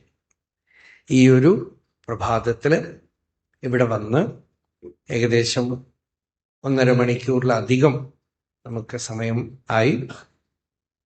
നിങ്ങളും ഇത്രയും പേര് വന്ന് ഈ വേദാന്ത സത്സംഗം ശ്രവണം ചെയ്തു. ഇതിന്റെ സാരം ഉള്ളിലെടുത്തുള്ള ഓർമ്മ വെച്ചുള്ള വളരെ ലളിതമായ കാര്യമാണ്. നമ്മുടെ ഉള്ളിലാണ് നമ്മൾ തിരയുന്ന വസ്തു, സത്യം നമ്മളുടെ ഉള്ളില് നമ്മുടെ തന്നെ സ്വരൂപമായിട്ട് പ്രകാശിക്കുന്നുണ്ട്. നമ്മള് ഈ ദേഹമൊന്നുമല്ല. നാരായണ ഭട്ടതിരിയൊക്കെ ഗുരുവായൂരപ്പനോട് രോഗം മാറ്റാനായിട്ട് പ്രാർത്ഥിക്കുകയൊക്കെ ചെയ്തു. എന്നിട്ട് അവസാനം പറഞ്ഞു, ഗുരുവായൂരപ്പ ഈ ദേഹാഭിമാനം മാറ്റിത്തരൂ എന്ന് പ്രാർത്ഥിച്ചു. ഹീമേ ദേഹമോഹം ത്യജ പവനപുരാധീശ എന്ന് പ്രാർത്ഥിച്ചു. കാരണം ഇതാണ് ഞാനെങ്കിൽ ഒന്ന് മാറ്റിയാൽ മറ്റൊന്ന് വരും. അതുകൊണ്ട് ഇതെന്റെ സ്വരൂപമല്ല, ഞാൻ ആത്മാവാണ്, ശുദ്ധ ചൈതന്യം. ഇതാണ് ശങ്കരാചാര്യൻ ഇതി വേദാന്ത ഡിണ്ഡിമ, വേദാന്തത്തിന്റെ പെരുമ്പരഘോഷം എന്ന് പറഞ്ഞു. ഈ ഒരു സത്യത്തിനെ പറയാനായിട്ട് കരുണയോടുകൂടെ ഒന്ന് ആലോചിച്ച് നോക്കൂ. ശങ്കരാചാര്യരെ നിന്ദിക്കുകയും വിമർശനം ചെയ്യുകയും ചെയ്യുന്നതൊക്കെ ചെയ്യാം. അവരൊക്കെ 80 വയസ്സായിട്ട് തപ്പിപ്പിടിച്ചാണ് ഇരിക്കുന്നത്. 8 വയസ്സിലൊരു കുട്ടി അമ്മയെ പിരിഞ്ഞ് ലോകക്ഷേമത്തിനായിട്ട് യാത്ര ചെയ്ത് എവിടെയോ മധ്യപ്രദേശിൽ പോയി ഗുരുവിനെ കണ്ട് ഒരു ദിവസം പോലും വിശ്രമിക്കാതെ, ആരെങ്കിലും എന്തെങ്കിലും കേരള സാഹിത്യ അക്കാദമി അവാർഡ് കൊടുത്തോ, അല്ല പത്മഭൂഷൺ കൊടുത്തോ, ഭാരതരത്ന കൊടുത്തോ, ഒന്നും കൊടുത്തില്ല. ആരെങ്കിലും പണം കൊടുത്തോ, ഒന്നുമില്ല. ഭാരതം മുഴുവൻ സഞ്ചരിച്ച് ഗ്രാമങ്ങൾ തോറും ഏത് ഗ്രാമത്തിൽ ഏത് അമ്പലത്തിൽ പോയാൽ ഇവിടെ ശങ്കരാചാര്യർ വന്നത്, ഇവിടെ ശങ്കരാചാര്യർ ഒരു സ്തോത്രം എഴുതി. കാട്ടിലെവിടെയോ ചെന്നു. നമുക്കറിയുന്ന ഉത്തരകാശിയിലെ ഒരു സ്വാമി, അദ്ദേഹം പറഞ്ഞു ഒരു കഥ. കാട്ടിൽ ചെന്നപ്പോ അവിടെ ഒരു ഭൈരവന്റെ മൂർത്തി, അവിടെ ഒരു ഭുജംഗപ്രയാത്തം. ആ കാട്ടുജാതിക്കാരൻ, അവർക്ക് സംസ്കൃതം ഒന്നും അറിയില്ല. ചോദിച്ചാൽ പറഞ്ഞു ശങ്കരാചാര്യർ ഇവിടെ വന്ന് എഴുതിയതാണെന്നാണ്. നമ്മുടെ കണക്കിൽ പുസ്തകത്തിലൊന്നും ഇല്ലാതെ. തിരുവണ്ണാമലയിൽ ഞങ്ങൾ പറയും അരുണാചലത്തിനെ കുറിച്ച് ശങ്കരാചാര്യര് ശ്രീചക്രാങ്കിത ശോണശൈല പപുഷം എന്ന് പറഞ്ഞൊരു കൃതി എഴുതിയിട്ടുണ്ടെന്ന് പറയും. അത് മുഴുവൻ ഒന്നും ശരിക്കും കിട്ടാനില്ല, ഭംഗിയ, അത് കുറെ തെറ്റോടെ കൂടിയാണ് ഇപ്പൊ കിട്ടണത്. അപ്പൊ ഇങ്ങനെ ഏത് ക്ഷേത്രത്തിൽ പോയാലും ഇവിടെ ഭഗവത് പാദർ വന്നു, ഇവിടെ ഒരു കൃതി എഴുതി, ഇവിടെ ഇന്നത് ചെയ്തു. അതിന് റിസർച്ച് ആളുകൾ പറയണു ഒരു ശങ്കരാചാര്യരല്ല, പിന്നീട് വന്ന ഒരുപാട് ഉണ്ടാവാം. പക്ഷെ ഒന്ന് ആലോചിച്ച് നോക്കൂ, പലരും എത്ര വലിയ മഹാപുരുഷന്മാർ വന്നാലും ഒരു 2 ജനറേഷൻ കഴിയുമ്പോൾ നിന്ന് പോകും. അതിന് ശക്തി ക്ഷയിച്ചു പോകും. സാധാരണ നമ്മൾ പറയാറുണ്ടേ, a realised soul is direct disciples, devotees, followers, fanatics, office bearers, bureaucrats. Office bearers ഇങ്ങനെയാണ് അത്ര വരിക. ചോട്ട് 2-3 ജനറേഷൻ കഴിയുമ്പോൾ ഓഫീസ് ബിയറേഴ്സ് മാത്രമേ ഉണ്ടാവുള്ളൂ. അവിടെ ഇരുന്നൊരു പെട്ടിയും വെച്ച് മേശയും വെച്ച് ഇരിക്കും, വേറെ ഒന്നും ഉണ്ടാവില്ല. പക്ഷെ ഭഗവത് പാദരുടെ ഇത്ര ജനറേഷൻ കഴിഞ്ഞ് എത്ര മഹാപുരുഷന്മാർ. അടുത്ത കാലത്ത് കാഞ്ചിയിൽ ഒരു മഹാവൈഭവം പോലെ 100 വയസ്സുണ്ടായിരുന്നു ചന്ദ്രശേഖരേന്ദ്ര സരസ്വതി സ്വാമി. ശങ്കരാചാര്യർ ഭാരതം മുഴുവൻ നടന്നു എന്ന് പറഞ്ഞാൽ വിശ്വസിക്കാൻ പറ്റുമെന്ന് വെച്ചാൽ ഇദ്ദേഹം നടന്നു. ഇവിടുന്ന് അതുവരയ്ക്കും 90 വയസ്സിലൊക്കെ നടന്നു. എത്രയോ മഹാവിഭൂതികൾ ഉണ്ടായിരുന്നു. വിദ്യാരണ്യ സ്വാമി വന്നു. എത്ര പരമ്പരയിൽ എത്ര ഹിമാലയം പോലെയുള്ള മഹാത്മാക്കൾ വന്നു ഇല്ലേ. ഇപ്പോഴും നമുക്ക് ആ പരമ്പര നിന്നു പോകും. ഇവിടെയും സ്വാമികള് നല്ല മഹാവിദ്വാനാണ്. സ്വാമികൾ ഇവിടെ ഉണ്ട്, ഇടയ്ക്കിടയ്ക്ക് വരുന്നുണ്ടല്ലോ ഇവിടെ. അപ്പൊ ഇവരൊക്കെ എത്രയോ ആ പരമ്പരയില് വന്ന് ജ്ഞാനത്തോടുകൂടെ ഈ അധ്യാത്മവിദ്യയെ പ്രകാശിപ്പിച്ചാണ് ഈ ഭാരതദേശത്തില് ഈ സത്യം പ്രകാശിച്ചുകൊണ്ടിരിക്കുന്നത്. കഴിഞ്ഞ പ്രാവശ്യം ഇവിടെ വന്ന് നാരായണ ഗുരുസ്വാമിയാണ് നമ്മൾ അദ്ദേഹത്തിന്റെ കൃതി പറഞ്ഞു. നാരായണ ഗുരുസ്വാമി പോലും ഭഗവത്പാദരെ പറയുമ്പോ സരളാദ്വയ ഭാഷ്യകാരനാം ഗുരു എന്നാണ് പറയുന്നത്. സരളാദ്വയ ഭാഷ്യകാരനാം ഗുരു. പരസ്പരം വിരോധം ഉണ്ടാക്കാനൊക്കെ ആളുകൾ ശ്രമിക്കേണ്ട എനിക്കറിയാം. പക്ഷെ ഇതൊക്കെ നമുക്ക് നല്ലതല്ല. ഇത്തരത്തിലുള്ള ഭേദവും സ്വയമേവ സ്വന്തം തലയിൽ മണ്ണിടുന്നതായിട്ട് തീരും. അതൊക്കെ നമ്മൾ വിരോധം ഉണ്ടാക്കി കഴിഞ്ഞു. ആ മഹാപുരുഷന്മാർക്ക് ആ ഒരു പ്രേമം സമദർശിത്വം പോലും ഇല്ലെങ്കിൽ എങ്ങനെ മഹാപുരുഷത്വം വരും? അതുകൊണ്ട് സരളാദ്വയ ഭാഷ്യകാരനാം ഗുരുവോ ആരാണി അനുകമ്പയാർന്നവൻ എന്ന് അനുകമ്പാദശകത്തിൽ പറഞ്ഞു. അപ്പോ ഭഗവത്പാദർ നമുക്ക് ഭാരതദേശത്തിന് ഒരു വലിയ വിഭൂതി. ഇന്ന് ഈ ഭാരതദേശത്തിൽ ഹിന്ദുമതം എന്നും സനാതനധർമ്മം എന്നും ഒക്കെ നമ്മൾ പറയുന്നത് നിൽക്കുന്നുവെങ്കിൽ അതിനു പുറകിൽ വിവേകാനന്ദ സ്വാമികൾ പറഞ്ഞു, then God arose in south. അതാണ് ശങ്കരാചാര്യരുടെ കഥ പറയുമ്പോൾ ആരംഭിക്കുന്നത്. then God arose in south. that wonderful boy Shankara. ഈശ്വരൻ ദാക്ഷിണാത്യ ദേശത്തിൽ ഉദിച്ചു എന്നാണ്. അപ്പോ ആ വിഭൂതി ആചാര്യസ്വാമികളെ നേരിട്ട് കണ്ടവരൊക്കെ പറഞ്ഞിട്ടുണ്ട്. ഭവയേവ ഭവാനിതി മേ നിതറാം സമജായത ചേതസി കൗതുകിത മമവാരയ മോഹ മഹാജലധിം ഭവ ശങ്കര ദേശികമേ ശരണം. ഭഗവാൻ രമണ മഹർഷി വിവേക ചൂടാമണി ട്രാൻസ്ലേറ്റ് ചെയ്യുമ്പോൾ പറഞ്ഞു, സാക്ഷാത് ശ്രീ പരമേശ്വരൻ ശങ്കരാചാര്യരായി ഭൂമിയിൽ സഞ്ചരിച്ചു എന്ന്. അപ്പോ ഇങ്ങനെയൊക്കെ മഹാപുരുഷന്മാർ ഇതൊക്കെ പറയുമ്പോൾ നമുക്ക് ബാക്കിയുള്ളവർ പറയണമെന്നും കണക്കാക്കാൻ കാര്യമില്ല. അതൊന്നും നമുക്ക് വില വയ്ക്കാനേ ഇല്ല. അത്തരത്തിലുള്ള ഒരു വൈഭവത്തിന്റെ ഒരു പരമ്പരയിലാണ് നമ്മളിവിടെ ഇരിക്കുന്നത്. ആ വൈഭവത്തിന്റെ പരമ്പരയിലാണ് നമ്മളിപ്പോൾ ഇവിടെ വേദാന്ത വിചാരം ചെയ്തത്. അതിനൊരു സന്ദർഭം ഇവിടെ ഉണ്ടായി. അവരും വളരെ ഭക്തിയോടുകൂടെ വരണം എന്ന് വിളിച്ചപ്പോൾ സന്ദർഭം ഒത്തുവരികയും ചെയ്തു. ഇന്നലെ വരെ നിശ്ചയം ഉണ്ടായിരുന്നില്ല എന്ത് വിഷയം എടുക്കണമെന്നുള്ളത്, ഓർത്തിരുന്നില്ല. കൊടുത്തിട്ടില്ലായിരുന്നു എന്നുള്ളത് ഓർമ്മയില്ല. അപ്പോഴാണ് പെട്ടെന്ന് ആ മനീഷാ പഞ്ചകം നമ്മൾ ഒരു വിഷയത്തിനായിട്ട് എടുത്തത്. പക്ഷെ കാര്യം ഈ വിദ്യയാണ്, ഈ ജ്ഞാനമാണ്. നമ്മുടെ ജീവിതം ധന്യമാവട്ടെ. നമ്മളുടെ പരമ്പരയോടുള്ള ഭക്തി നമ്മളിലൊക്കെ നിൽക്കട്ടെ. നമ്മളിൽ ആദരവും ഈ ധർമ്മത്തിന് വേണ്ടിയുള്ള പ്രവർത്തനവും ഒക്കെ നടക്കട്ടെ. എല്ലാവരും ഈ അധ്യാത്മ മാർഗത്തില് ഉത്സാഹത്തോടുകൂടെ സദാചാരത്തോടുകൂടെ വർത്തിക്കാൻ ഭഗവാൻ അനുഗ്രഹിക്കട്ടെ. സ്വസ്തി വഃ പാരായ തമസഃ പരസ്താത്. ഹര നമഃ പാർവതീപതയേ. യഥോ മമാത്മാ ഭവസി ത്വമേവ തതോ ന വാച്യം മമ കിഞ്ചിദസ്തി യഥാ തമേഷ്ടം കുരു മാം തഥൈവ ത്വാം ആത്മനാഥം രമണം ഭജാമി.